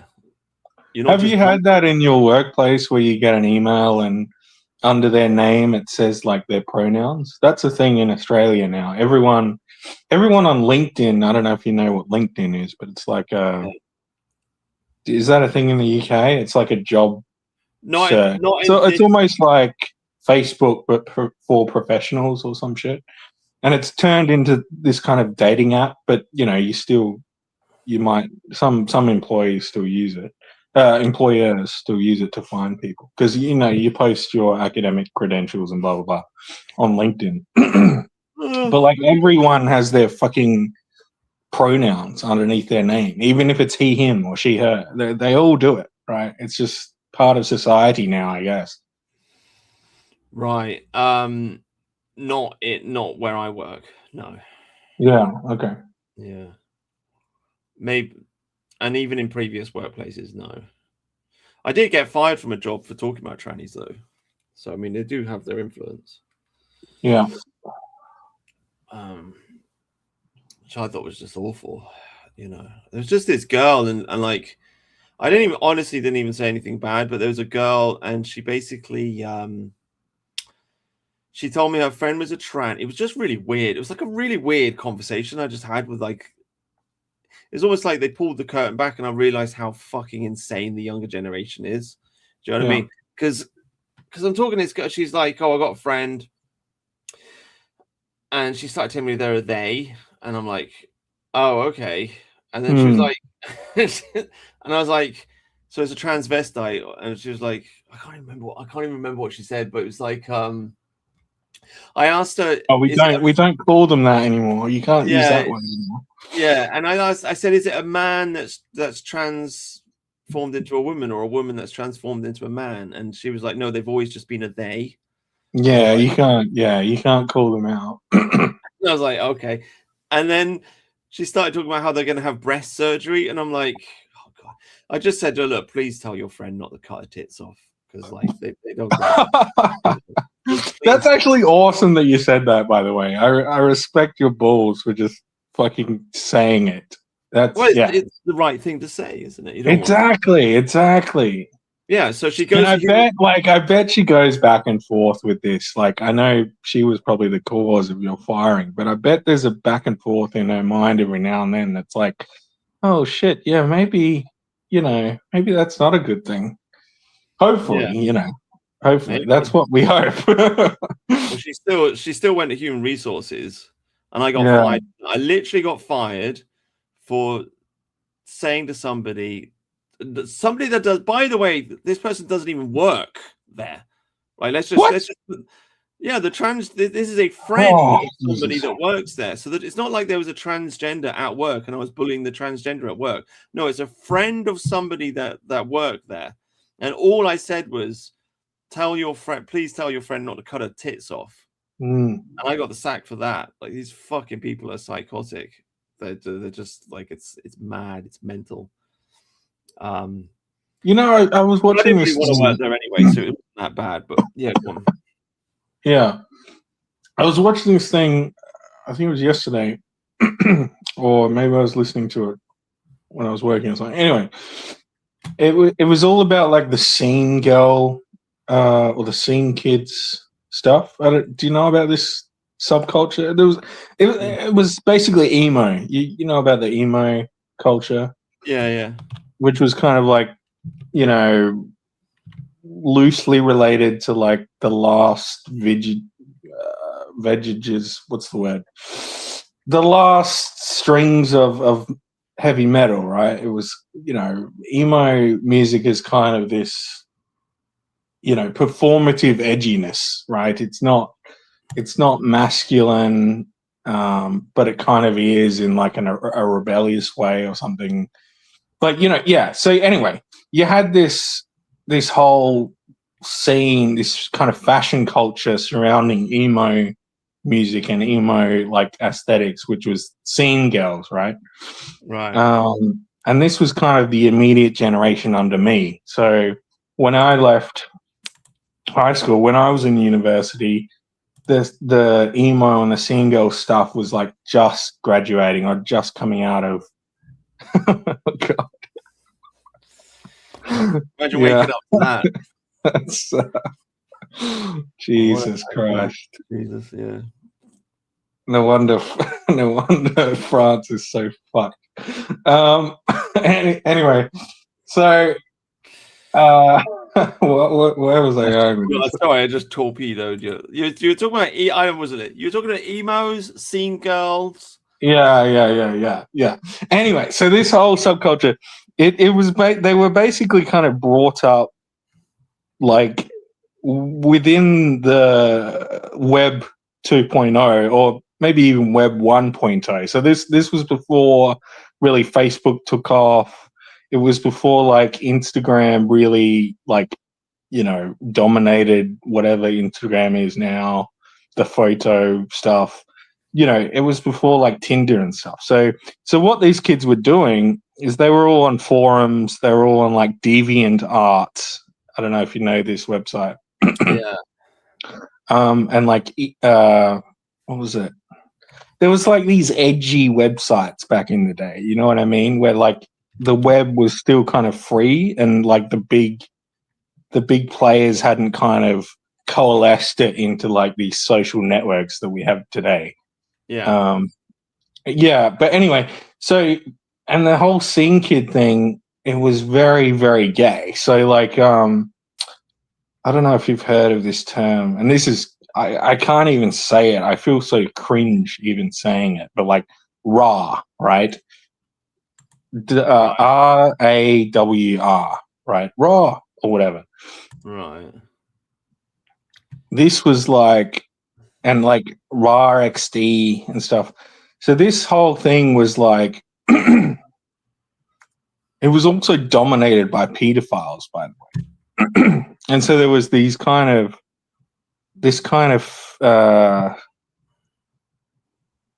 thing where, you know, these young girls were trying to be fashionable, trying to, you know, do what girls do. They wear crazy hair, put on crazy makeup, you know, get in with the music scene that's cool, the emo stuff, you know, go to these gigs, wear crazy clothes, post that shit on the internet. Right. And then you had a bunch of pedos that were like looking at this stuff and talking about it. And then you had a bunch of young kids like making all this, you know, furry art. Okay. So all of this stuff is like a melting pot of degeneracy, basically. Right. Even though, you know, it is, you know, in its own kind of innocent way. It's like a youth culture that, you know, youths do what they do, right? It is what it is. They have their own little crazy culture. They had their own language almost. You know, it was all emoticons. It was in the age of texting before, like, you know, before iPhones were really big. So you still had to like limit your characters, and you didn't have like all of the emoticons you have now where you can just post a picture of anything or whatever. So they had all these codes for things and stuff. But anyway, my whole point is what I got out of this podcast is I think like I think that's what led to like wokeism is like this combination of basically pedophiles and young people like trying to be cute and edgy, and like the lack of masculinity when it came to emo music. And I think that bred, especially in the US, it bred like the gay culture that we have today. And all of these people have grown up, right? You You know, think I could be wrong, but you yeah, think it's kind of a theory. emo culture led to wokeism? Yeah. Right. Well, I mean, yeah, probably. I mean, I think nerd culture led to wokeism. So I'm with you on that. On that, I'm halfway there. But yeah, Yeah, like but I think the nerds were like the ones programming these websites, or the ones like working on the new, you know, like PayPal or whatever. They were doing like, you know, full nerd stuff. Whereas I think these like goofy Zoomers were just like, I don't know, they were kind of trying to be cool. You know what I mean? yeah, And that's why we look at like all of the so-called cool people in Gen Z. They're like totally cringe to us, this generation. They're like retards, right? right. But I think that's what it was. It was like a combination of internet freedom slash it hadn't quite coalesced into the corporation control that the internet has today. So the pedophiles were running rampant as well, and they were kind of pushing for this weird, like kooky shit, and preying on young girls. I don't know. I could be wrong, but yeah, it's an interesting period in whatever the fuck that cultural development was. Yeah, I don't know too much about emo, so I find it difficult to comment. But I do think that, like back in the '90s, we had what people would call jock culture, where you had like Mm-hmm. in England it would be like rugby players and things like that, but in America obviously it would be like your football players and etc. But there was like I don't know, like a lad culture, and the reading of comic books was considered to be nerdy. Playing video games are actually always kind of mainstream, but playing role playing games was nerdy. Playing Warhammer Mm-hmm. 40K was nerdy. Being into Star Trek was nerdy. Being into science fiction and stuff like that was nerdy, and it was considered to be slightly being into fantasy fiction too much. It was considered to be slightly immature and slightly childish and slightly not Yeah, serious. yeah, yeah, yeah, yeah. And then what happened is over the course of the noughties, sorry, nerd culture became mainstream culture, especially with the rise of Silicon Valley and the rise of Yeah. characters like Zuckerberg. There was this like vibe of the nerds are taking over. The nerds are the Oh, rich that was kids the other now. thing. Sorry, I'm in agreement. But that was the other thing about this whole stuff was like MySpace was a thing. So I don't know if you remember MySpace. I never did like a MySpace Well, page, let me finish my but point. that So, was massive, and right, but MySpace was dominated by scene kids. right, but just to finish my point.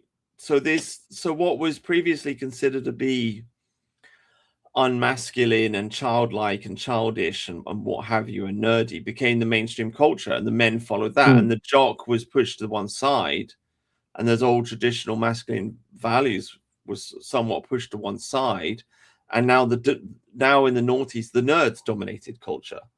And I yeah, think that flowed straight into wokeism because it kind of like laid the foundation, because you just have men that are into just fucking role-playing games and shit like that, and so of course they're going to dive headlong into a bunch of left-wing bullshit. Yeah. But what I'm Whereas, saying is, I think I think where like the I think in the crannies, old days, where that kind of nerd culture was a little bit more repressed. And I mean, I'm saying this as a nerd. Like, I like Warhammer 40. I like the science fiction stuff, but at the same time, it's just like it is a bit like it's a fantasy world. You're living in your head. It's not real, and it is a bit childish. And I think maybe people should be bullied a little bit for playing Warhammer 40k if you're a grown man. To be honest with you.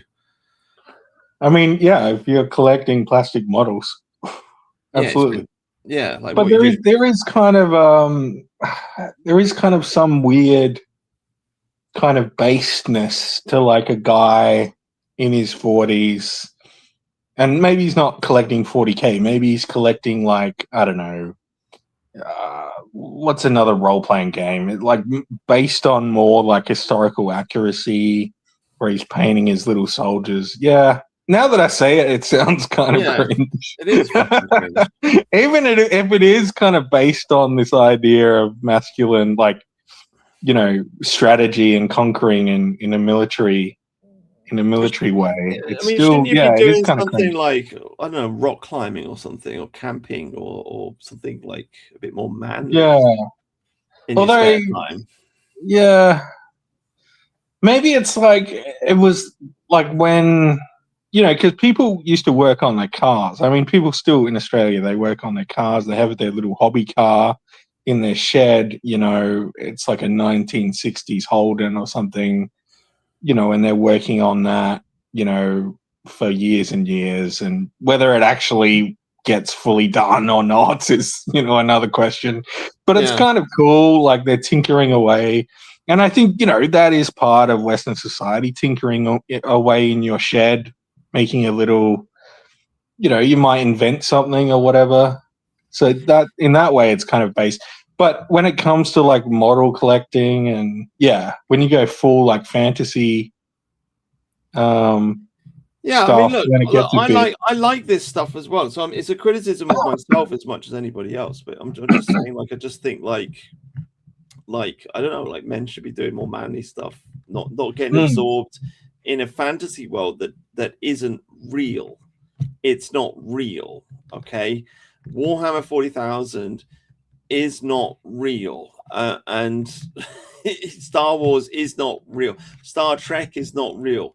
Marvel superhero movies, it's not real. It's not in touch with reality. If you're getting absorbed into that world, you're getting absorbed into this giant fantasy land, multiverse fantasy land that doesn't exist. It's not connected to reality.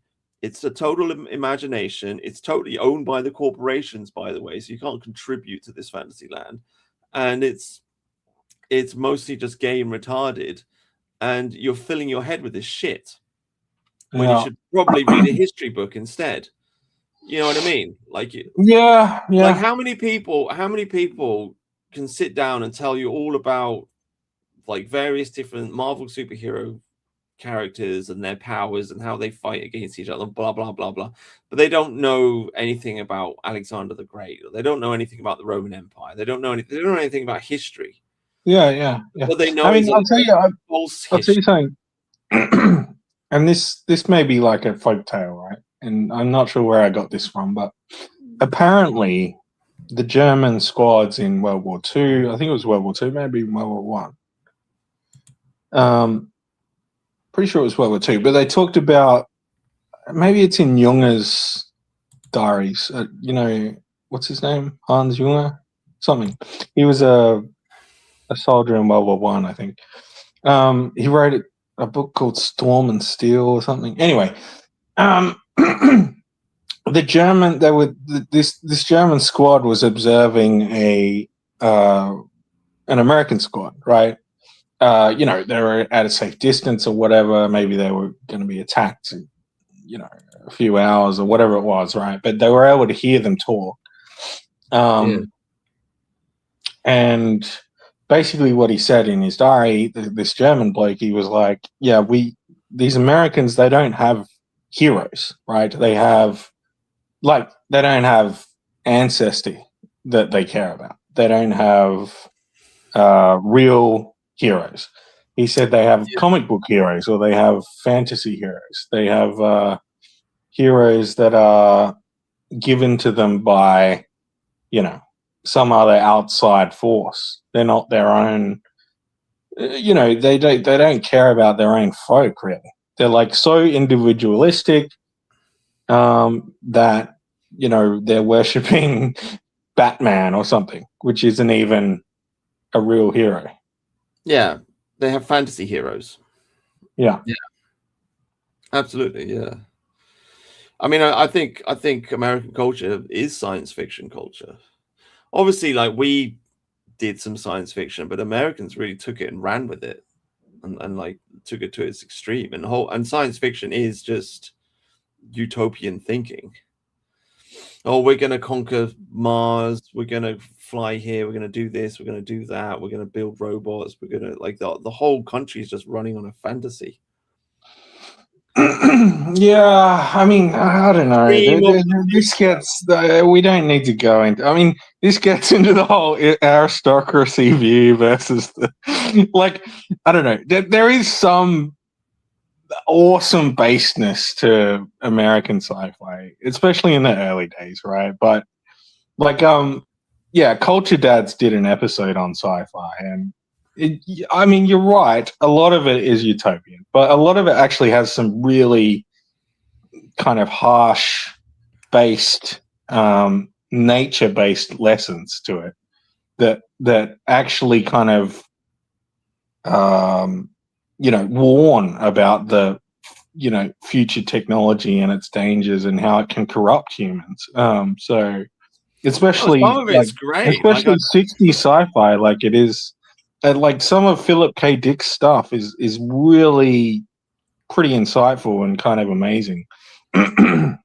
Yeah, no, I don't deny that. I mean, I love science fiction. Like I did a video on Moon is a Harsh Mistress. I mean, that's essentially like it's republicanism on the moon, So I mean, you can explore all kinds of different sociological ideas with science fiction. Like it's a yeah.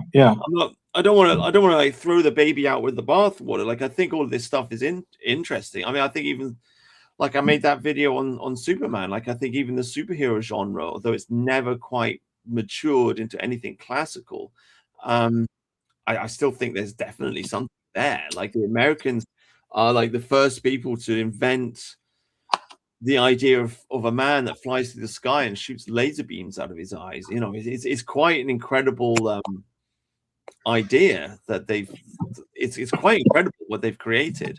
So I don't think it should. I don't know. Yeah, I'm talking about like more of the future psychological sci-fi, or what would you call it? Like the point I'm trying to make. I'm not talking about superhero stuff, but yeah, I see what you mean. Well, the Superman's the pinnacle of it. I think that's peak science fiction. Nah, it absolutely is.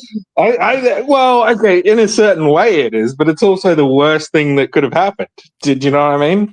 It's like simplifying a hero into the realm of unreality. Well, most science fiction is about technology, but with the superhero genre, it's about transhumanism. That's what it is. It's about, instead of creating great technology, we'll create great humans that have amazing powers, and we'll do it through science. So it is a science fiction genre, in my opinion. Now, I will agree it has not matured, and there's a lot of slop there, and we're still waiting for the day where some genius sits down and writes a great superhero novel. Nobody's written a superhero novel, as far as I'm aware. Nothing that's gelled with the public, anyway. But somebody has to do it at some point. Somebody has to mature that genre. I sometimes think about doing it myself because nobody else has done it. I mean, why don't people write superhero novels?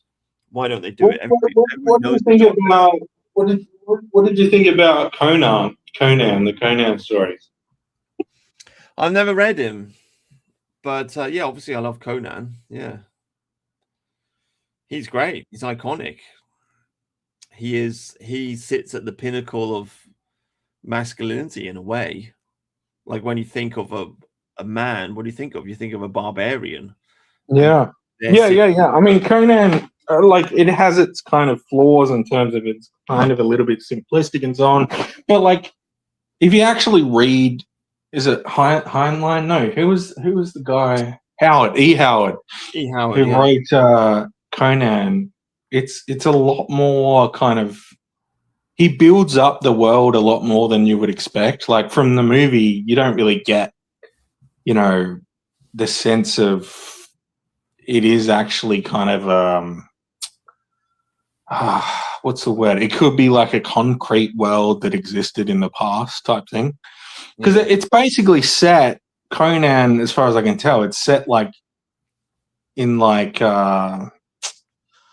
like BC era, like in like one of the ice ages or something, where you had woolly mammoths still around and stuff like this. So I don't know. In that way, it's kind of like Hyperborean.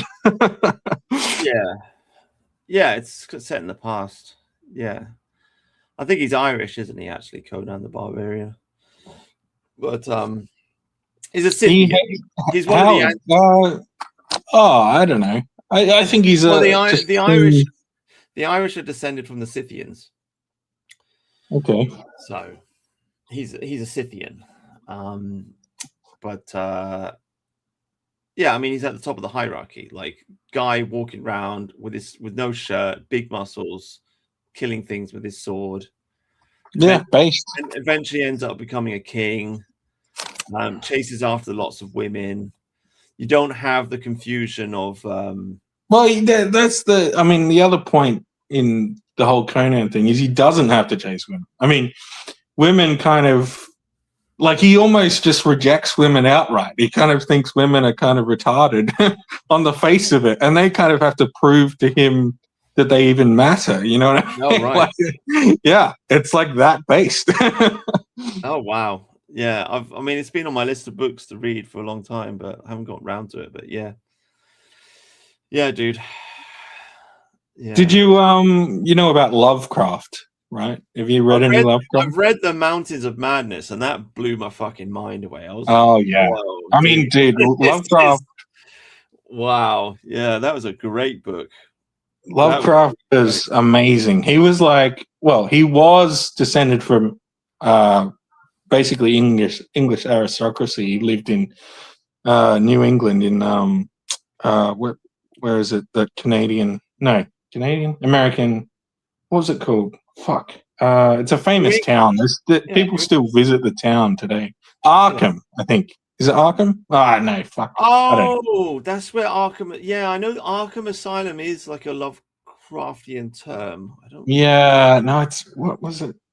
Anyway, you can look up his hometown, but he was descended from wealth, and he lost his family basically lost all the wealth, and he wrote in poverty. He was basically he would eat like cans of whatever he could find or whatever he could pay for, and like for years, and like living amongst rats and stuff like this. I mean, he was so principled in his kind of art that he would never take a regular job. He wouldn't lower himself to take a regular job. So he lived in absolute poverty for most of his life. And yet he still made just some incredible short stories that, like, he created a whole new pantheon of gods. Yeah, I just looked it up. So Arkham is it's a fictional town in Massachusetts, when one of the key settings in the Cthulhu mythos. So there you go. Yeah, and his town, his city that he grew up in New England, Providence. By the way, that's where Sam Hyde is now operating in. Just as an aside. Yeah. Yeah. Well, I mean, I heard that he used to write about his nightmares, and turned them into fiction.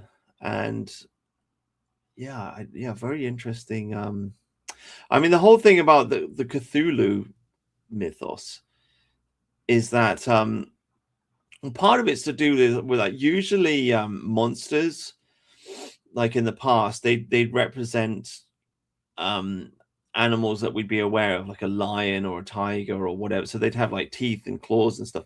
But the Cthulhu monsters were completely alien because they had tentacles, and nobody really like visualized like tentacle creatures as being monsters before. Like he was one of the first ones to kind of like drive that forward. The idea of a monster that Yeah.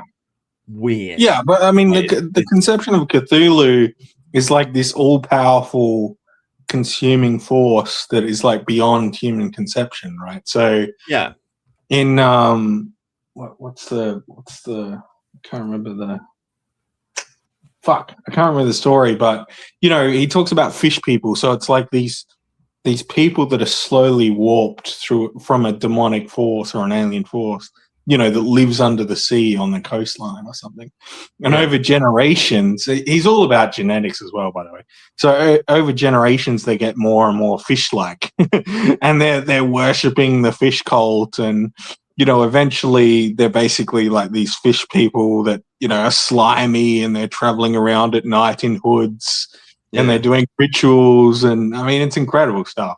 And he was incredibly racist as well. Like Yeah. his cat, you know, well, you may know the name of his cat, but yeah. Yeah. Well, yeah, I mean, my understanding is like he like the dark gods weren't really evil, they just didn't care about us. That was the thing. They didn't like Yeah, they were so usually demons, beyond. Yeah, they were yeah. so beyond humanity that we were like ants or whatever. Yeah, And usually demons want to hate us and tear us down, yeah, but the Cthulhu demons were just like, yeah, whatever. You know, it's just you're not important. Nobody cares about you. The universe is empty. You are yeah, and insignificant. every Like, now and yeah, then they would influence or pop into our universe in a certain way, and people would be so like confused that they would start worshipping them over time or whatever, even yeah. though they didn't even know what they were worshipping. And the gods themselves didn't care that they were being worshipped. Do you know what I mean? Well, I really like the way Grant Morrison fused the superhero genre with the Lovecraftian mythos in his Zenith series, which he wrote for 2000 AD, which totally blew my mind away when I was a kid. But Okay. it's essentially the idea was that the evil Nazis got in contact with the Lyoga, who are like part of the Cthulhu mythos, like these ancient gods, these Lovecraftian gods. They managed to get in contact with them, and these gods gave them like a superhero serum of some kind, and they created this Nazi super warrior called what was he called? Maxi Man, you know. And then we, the English, we managed to like steal some of the serum, and we created our own superhero, and they had a big fight, and the whole Second World War was about that. And then, you know, after that, you had the 60s, and you had all these superheroes in the 60s, and they're all kind of cool. And then the government shut it all down, and then Zenith appears. And of course, the comic was written in like the 80s and 90s. So he was like this 80s pop star, the son of boomers, superhero boomers. And he was just like, he didn't really care about anything, didn't care about saving the world, whatever. Incredibly shallow and materialistic, but superhuman and a pop star. But he gets dragged into this war against basically these evil superheroes who have this superhuman people who have been captured by this ancient Lyoga Lovecraftian force, and they want to take over and consume the world. And they do in the end, basically. And they're utterly ruthless and evil, and they kill all of humanity, and it's horrific. But it's great. He kind Oh of wow! manages, Oh yeah, wow! it's brilliant. He kind of like manages to fuse the two genres together. It's a Yeah, right. fantastic comic book. Yeah, yeah. 2000 AD really created some great stuff back in the day. They really did. Was that like a magazine, like a pulp magazine, or It was that was my childhood, man. What the fuck? No, that was it was a comic in England, 2000 AD. okay? Okay, Yeah, I thought it was it's where Judge 1000 Dredd comes. AD. It's where Judge Dredd comes from. Oh right, yeah. Oris Press goes on about that all the time. By the way. Yeah. It was great. 2018. Yeah, they created some great stuff.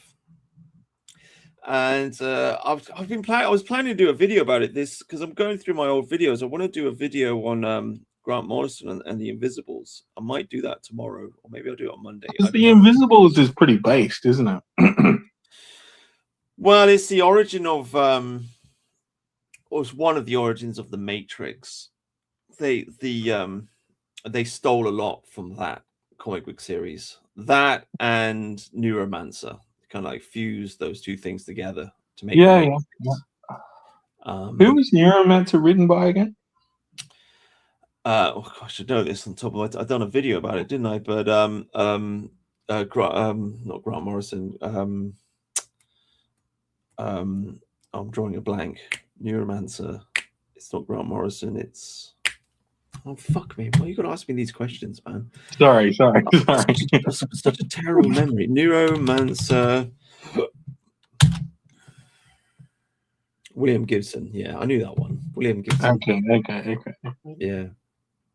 Because like what Philip K. Dick does with his like alternative universes and stuff, because in a lot of Philip K. Dick's stuff, you know, they go into a different world, a bit like the Matrix, or you know, they have like a religious vision. He's very kind of religious, Philip K. Dick. He's almost like the ultimate Christian in some ways. Like he's obsessed with, you know, Christ figures that are like a divine force that come down through the universe and like influence people and stuff like this. But Philip K. device, Dick. Yeah. But a device that he uses instead of like technology, although he kind of combines technology with it as well, is psychedelic drugs. And so like, you know, virtually, well, 90% of his stories, there's like a drug involved when it comes to, you know, tapping into the other world or whatever. But it's always through like a technological portal or something. Didn't he kill himself in the end? He did, didn't he? He may have. Yeah, he was a pretty Robert Howard. Like I think he had like 5 wives or something, or I don't know, maybe it was like 2 wives, but he had like a number of divorces and a number of kids, and he was permanently on drugs. Like I'm sure he had periods of time where he wasn't, but yeah, he was doing a lot. Like everything in the 60s was available to him. He was doing it, you know. Yeah.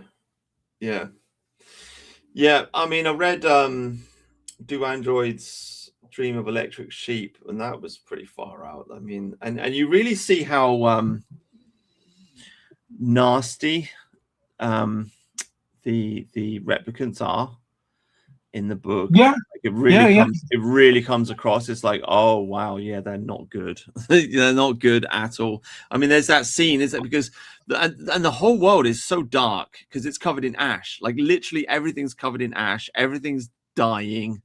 Yeah. And like there's the city's just full of empty buildings. It's a really dreary. One of the main, well, not every Philip K. Dick story, but a lot of them, there's like these overarching corporations that control everything.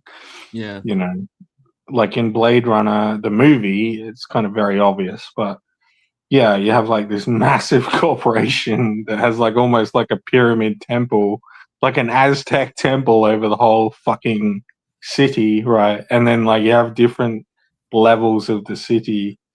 Now I'm talking about the film, but yeah, you know what I mean? No, it's very bleak. I guess you could say like the whole Alien franchise is kind of like you got the evil corporation.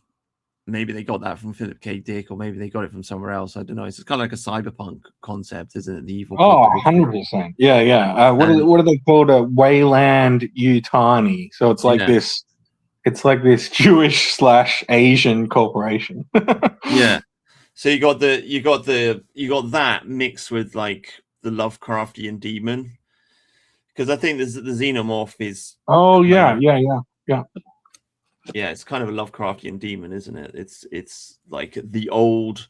They go to some dark planet hidden in the black, and there's some eggs, and it pops out, and they discover something just ancient and indestructible and violent and horrific. Oh yeah. It's very Interesting. Lovecraftian. And then of course you got the engineers in the background, and they don't care about humanity at all. So yeah. And the cyborg is the ultimate like betrayer in that story, right? He's the one that everyone trusts, but they shouldn't trust him, and then it's too late when they find out that he was the one behind the deception the whole time. David's a great character. I mean, I think those two movies, when Ridley Scott came back and he did Prometheus, and what was the second one? I forget. But you know, there were two series with Michael Fassbender, basically plays the android twice. He's basically the bad character in those two movies. I mean, I think they were flawed works of genius, I've got to say. A lot of people criticize them because the plot's all muddled up. But But there are incredible moments, like when is it David? He's working on the alien, like in his little lab. Yeah, you know, after he's wiped out like half of the population with a virus bomb or some shit, whatever he does, and then he's working on this fucking ultimate death machine. It's almost like that's what a machine or a demon would do. Like if a demon was allowed the opportunity or something. Do you know what I mean? Yeah. No, absolutely. And there's just that moment where, but because the doctor from the first movie, she fixes him, and there's a moment where he says, like, he's like, "Oh, I've never known such love." So you know that like she cared for him, fixed him, and then he just used her like and experimented on her and just treated her in a completely evil way. Yeah, he also has. Is it Prometheus? I think it's Prometheus. Maybe it's the one after Prometheus, but he has massive daddy issues. He has massive, like a god complex. Like, you know, he kills his creator. It's like the old Greek story. Was it Kronos ate his son? Ate his father or whatever it was. Yeah, like it's this old theme of like the evil force is rebelling against the father, which is, you know, a hierarchy, right? Yeah. I think they're flawed because you also get the sense of wonder. It's very good at the first movie in particular. It gives you this sense of wonder of like, oh, we're going to go out to the stars, we're going to find the origins of humanity, and it's like, wow, it's very good at that as well. I think the first movie fell to pieces because what you got to understand about the slasher franchise, the Alien franchise, is that, in my opinion, it is a slasher movie at its core. And what I mean by that is, like the original slasher films is a horror genre. Essentially, you have a group of people, teenagers, and and they get killed off one by one by or whatever it is. And there's always the virgin that gets laid just before she's killed. There's always one survivor. But in Prometheus, they had too many characters. They should have narrowed it down so you had a specific crew. There should have been like 8 or 9 or 10 of them, and they should have all have had their individual characters, and then boop, boop, boop, boop, they get killed off one by one. But you had like in the fight scene in the docking bay, when one of the characters comes back and then she burns him with the flamethrower and all this, like he's killing people and I don't know who they are. I don't know who those characters are, and so I don't care about them because you've got a bunch of extras walking around. You don't want extras walking around in a slasher movie. You want to know who each individual character is. Basically, it's an ensemble, right? And kill them off one by one. That's the beauty of it. And the beauty is like, well, who's the survivor? Who's going to make it through to the end? You know, that's how that movie works. And he just didn't do that. And I think that's one of the reasons why the movie kind of failed, and it's a flawed masterpiece. But apart from that, like, he created a great bad guy. He created David. I mean, David has got to be one of the all-time villains. Total mass. I mean, the making of I think there's a mini documentary on YouTube. It's like something like the making of Alien, and it was actually an incredibly difficult process. Like, because they were working with this Swiss artist. I don't know if you've heard of him, Geiger. He basically kind of invented the aliens. This Swiss guy. Yeah, He Geiger. was, Yeah. yeah, he was a very, very weird guy. He painted with an airbrush, everything in black and white, pretty much. And all of his paintings are related to kind of abortion and technology, and I don't know. It's kind of very dark stuff. And apparently, he after his wife, like, you know, did abort his own child, she like committed suicide or something. So there is like a very dark kind of, you know, thing that Geiger experienced. But yeah, his art is kind of, you know, it's very kind of utilitarian, and some artists say it's kind of too mechanical and too like on the nose or whatever. But Yeah. it's incredible stuff. I mean, just that, like, it's almost like, yeah, it's almost like Cthulhu came in and just like forced him to do this stuff. Like, it's insane shit. Yeah, there's a bar, isn't there? You can go there. I'd love to go. Yeah. Oh no, it's Yeah. a museum. I think it's, or is this bar? It's also a bar. So you can go and eat there. I mean, how cool is that? Look at this place. Can you see it? Have I shared It's it? insane, yeah. Yeah, how cool is that? Yeah, he fused look at that. You know, it basically is biotech, isn't it? So he fused flesh and blood and technology. He was the one to like come up with that idea. Like, let's mix these two things together. And But I think, yeah, but I think there's also kind of a factor where, you know, there's like the demon in the machine or whatever, and like the machine, like pure mechanical utilitarianism is like the ultimate evil to human, like human the human spirit. existence. Yeah. Oh, right. Okay. It's Oh, like okay. The it's like if physical body you know becomes how the like machine. Tolkien, yeah, it's like Tolkien's thing of like Sauron and the orcs and like Mordor and like his experience of World War One. It's like that brought to the ultimate conclusion of like pure utilitarian fucking erasure of human spirit or whatever. Like he some of his art, Geiger's art, is like just one of the most famous pieces is like babies being born out of the barrel of a gun, like babies are bullets. Do you know what I mean? Which is like, that's incredible. That concept is like mind blowing stuff. You know what I mean? Yeah. Yeah, dude. Well, you know, mythos before logos, I suppose. That's what's going on. Like, I know I just slagged off nerd culture, but I mean, that's what I'm saying, bro. This is what I've been trying to say. Like, it's kind of the aristocracy mind view, right? It's like there is some. I mean, there's a lot of value to fantasy and mythos and you know, psychology and everything, like and tradition, right? And this stuff isn't born through, like, what am I trying to say? It's not an easy road, right? Yeah, but here's the thing, Rob. It's not like I tried to say, like, I'm not against, obviously I love fantasy and I love science fiction because I read the stuff and I make videos about it. It's the slop that's the problem. I completely agree. I completely 100% agree. Which is why that Brutus. This is why you need to adopt an elitist mindset, right? Yeah, because when you adopt an elitist mindset, you have taste, you have discernment, and you can say all of this stuff that isn't real art or good art actually isn't, because it's pathetic and it's cliche and it's not real and it doesn't have groundbreaking concepts, right? Yeah, you got to be a bit of a snob, otherwise you just end up 100. Yeah.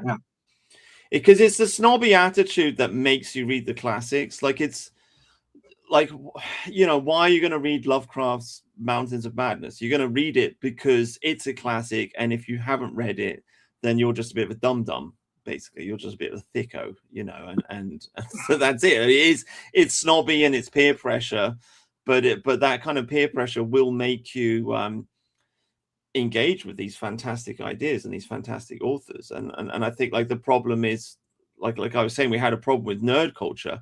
We have a problem with slop culture, nerdy, sloppy science fiction, which is just churned out and doesn't have any real essence to it, and an entire generation of people who just drink this stuff up, and they don't go past it to see where it came from. They won't read Lord of the Rings, or they won't read Dune, Frank Herbert's Dune. They won't read Neuromancer. They won't read Do Androids Dream of Electric Sheep. They won't step past the slop to get to the essence, the actual really great creative ideas which the slop is based on. They just read the slop, and so their heads get filled with shit. 100, yeah.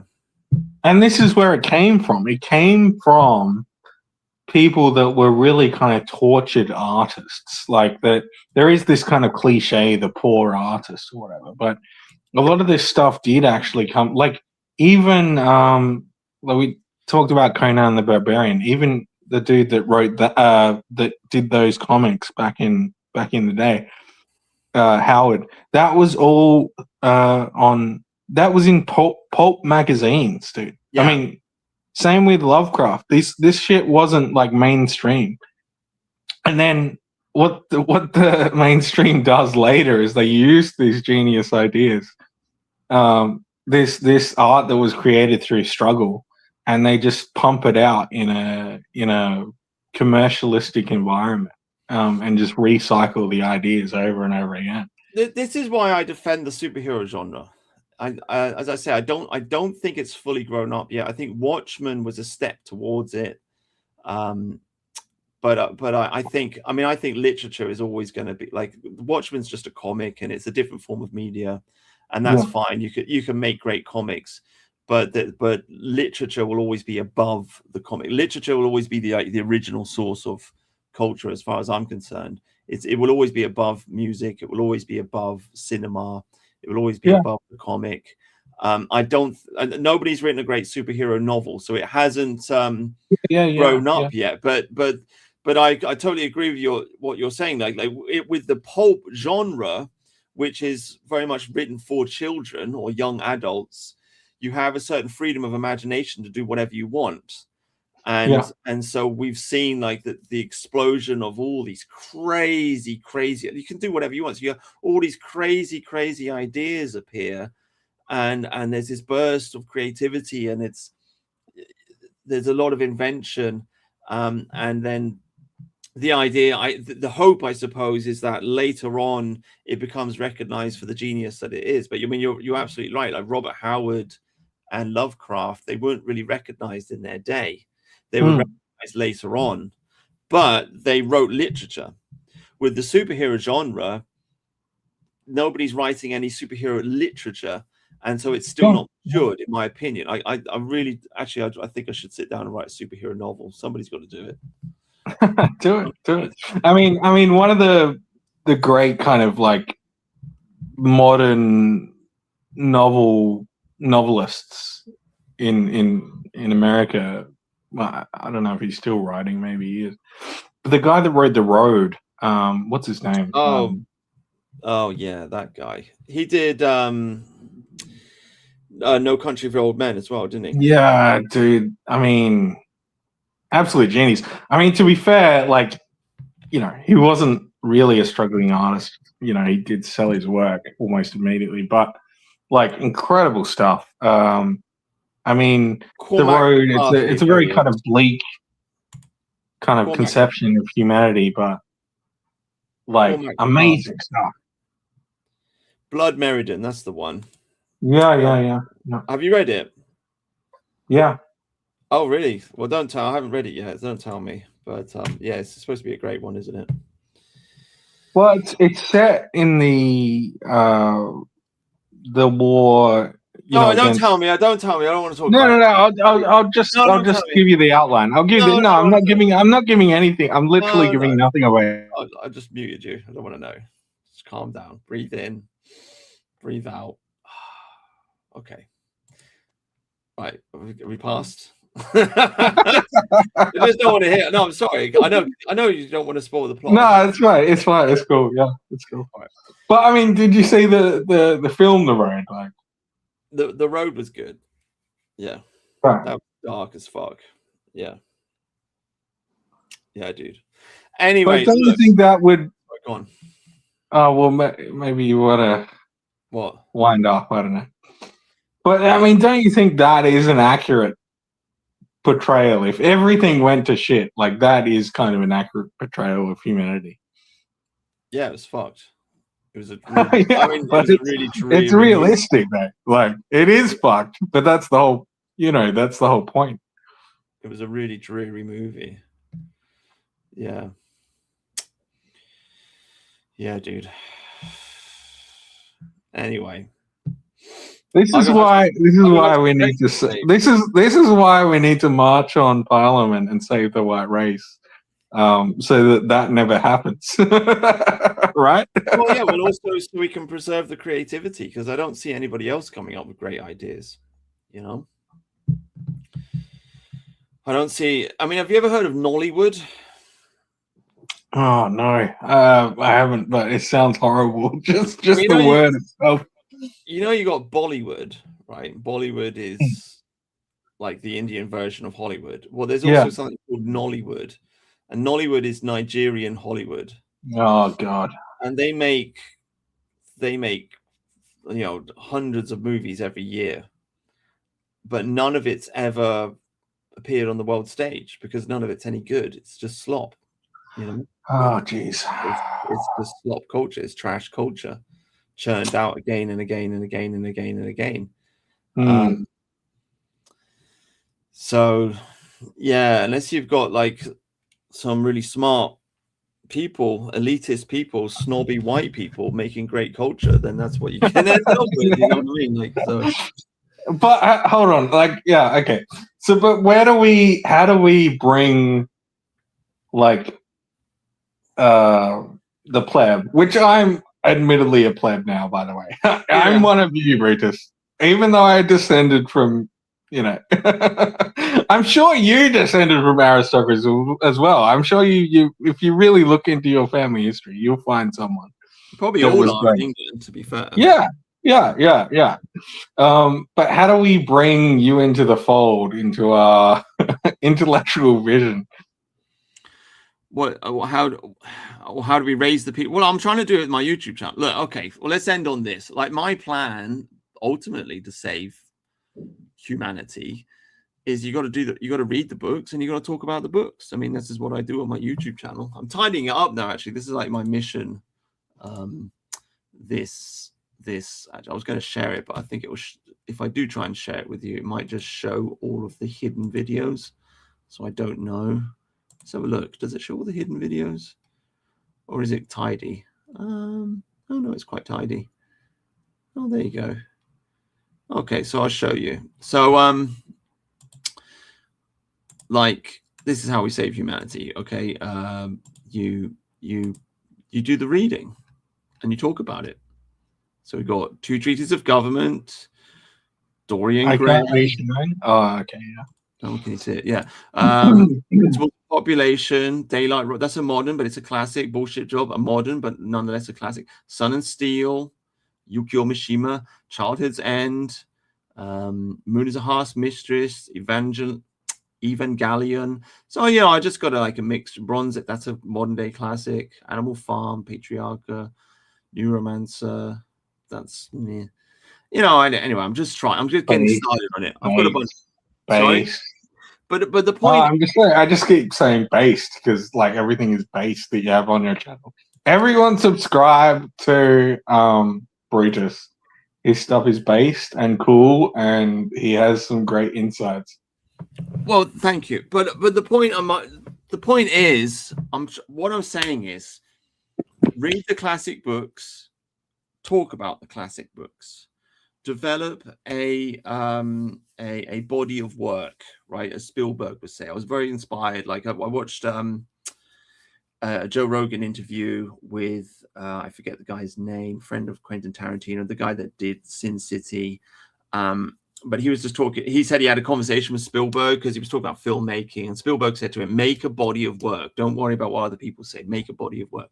So you got to do the reading, and then talk about the book that you've read, and there you go. That's your commentary on that book.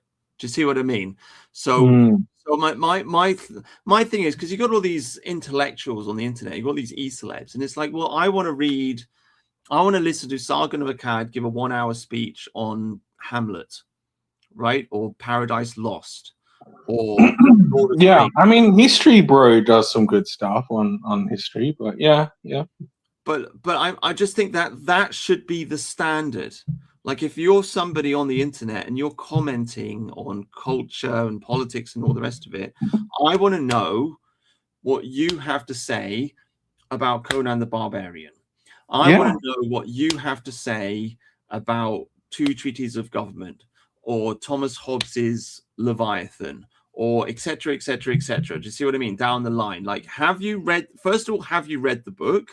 Right? Let's get a bit snobby. Have you done your homework or not? And second of all, what do you have to say about this? What do you have to say of interest about this thing?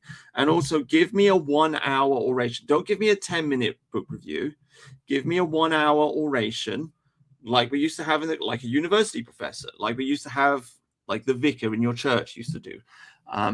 Give me a 1-hour speech or ramble. My videos are just rambles, but give me a 1-hour ramble on that book, saying how you feel about it, in giving a commentary, because this is what here we go. I have something to say here. So, but just let me finish my point. This is what the great intellectuals and artists of the past would do. If you'd have spoken to Token would have told you, he would have read all the classics and he would have been able to tell you all about it, because every genuine artist is always fascinated about the great things that were created in the past. So if we want to revive our culture and we want to preserve and protect Western civilization, we have to do this. Yeah, become Odin, right? Odin was a seeker of knowledge. That's the whole thing, right? Yeah. He was a seeker of wisdom, and he got rid of one of his fucking eyes to consume more knowledge, right? And I mean, like, you've heard that Bowden speech on Lovecraft, have you, Britus? I think so. I mean, I think I've seen most of his speeches, so probably, yeah. Yeah, be a Bowden. Be the orator, and also create your own culture, but consume the Western canon and really understand your worth and where you came from and the geniuses that made what you are so fucking incredible, right? And be Odin. Just be Odin, really. You know, it's not that difficult. Well, it's a hobby and it's a lifetime work, and it's a life's work, isn't it? Reading the classics is a life's work. You know, it's you don't just do it straight away. Be the old professor with the long white beard. Yeah, that's the goal. Essentially, it has to be. Yeah, because they are the people that preserve the culture. You spend a lifetime, you read all the classics, you build up the knowledge, and then when you're an old guy, you're like, oh yeah, that book, this book, yeah, and then you understand everything in a deep way, and you're able to protect it. And one of the reasons why our civilization's going down the toilet now is because people don't do the reading, they don't do the homework. It doesn't come across. I mean, just to mention Joe Rogan again, like, it does, like, you don't get the vibe that he's done the reading. He does read, but everything that he reads is contemporary. He doesn't read the classics. You know, he interviews that guy Chris Williamson, you know, like the handsome, muscly English guy. He's always giving advice on like self-improvement and this, that, and the other. And he's read, so this guy's read all of these self-improvement books, and he's got all these ideas in his head, but it's all contemporary stuff. It's all stuff that's written in the last 20 years or whatever. He's not reaching back to the ancient wisdom. And so it's just shallow. It's just this shallow, in the moment, 21st century, late 20th century American culture. Yeah, and he's he's a true reactionist. In other words, he's reacting to everything his guests say, and he's feigning amazement the whole time. You know, like, whoa, I've never heard that before. Hold on, mate. What this dude is talking about, what your guest is talking about, has been written down like 50 years before now. So maybe just read the books and like not get amazed by American slop. You know what I mean? Like it's laughable. He kind of feigns ignorance because I guess he does too much weed. I don't know. Like it's like, come on, mate. Yeah, it's shallow, and so we have a culture in which our intellectual leaders, the big podcasters, so to speak, really aren't that bright, and they don't bring this stuff up. They don't talk about this stuff. They don't like, we just had a conversation. We just name dropped a bunch of like famous books that we've both read, and we can get into that, and we can get into more stuff that we've read. Like, you don't hear the very, very famous podcasters speak in that manner. It's very, very shallow. And these are they're not really engaging with any kind of meaningful ideas.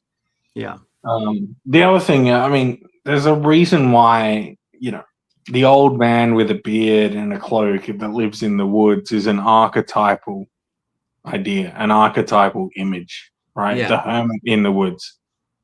It's an archetypal, the green man, right? The Celtic god or demon, the green man. Yeah. It's a man who is part of nature, but also has wisdom.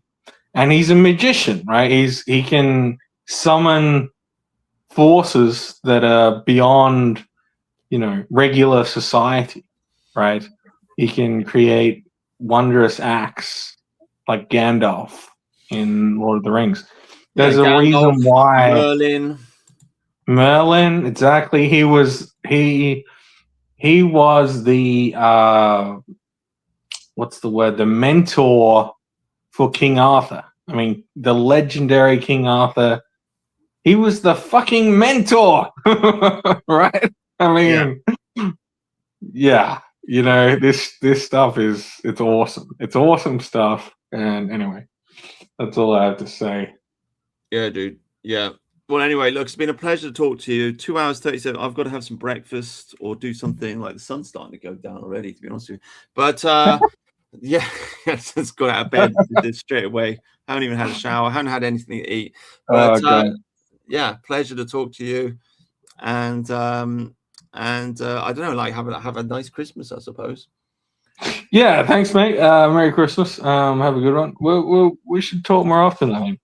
Yeah, it was fun. Yeah, thanks to everybody in the chat, by the way. Olgum the Bold, Warmelon, Wonderwolf Pro. I don't recognize these names. I mean, maybe it's like a different crowd at this time in the morning, but there you go. Thanks for turning up and watching and listening. And that's it, guys. Do your homework, do your reading, stop watching television, and read the classics. And there you go. God bless. Good night, good day, goodbye, bye.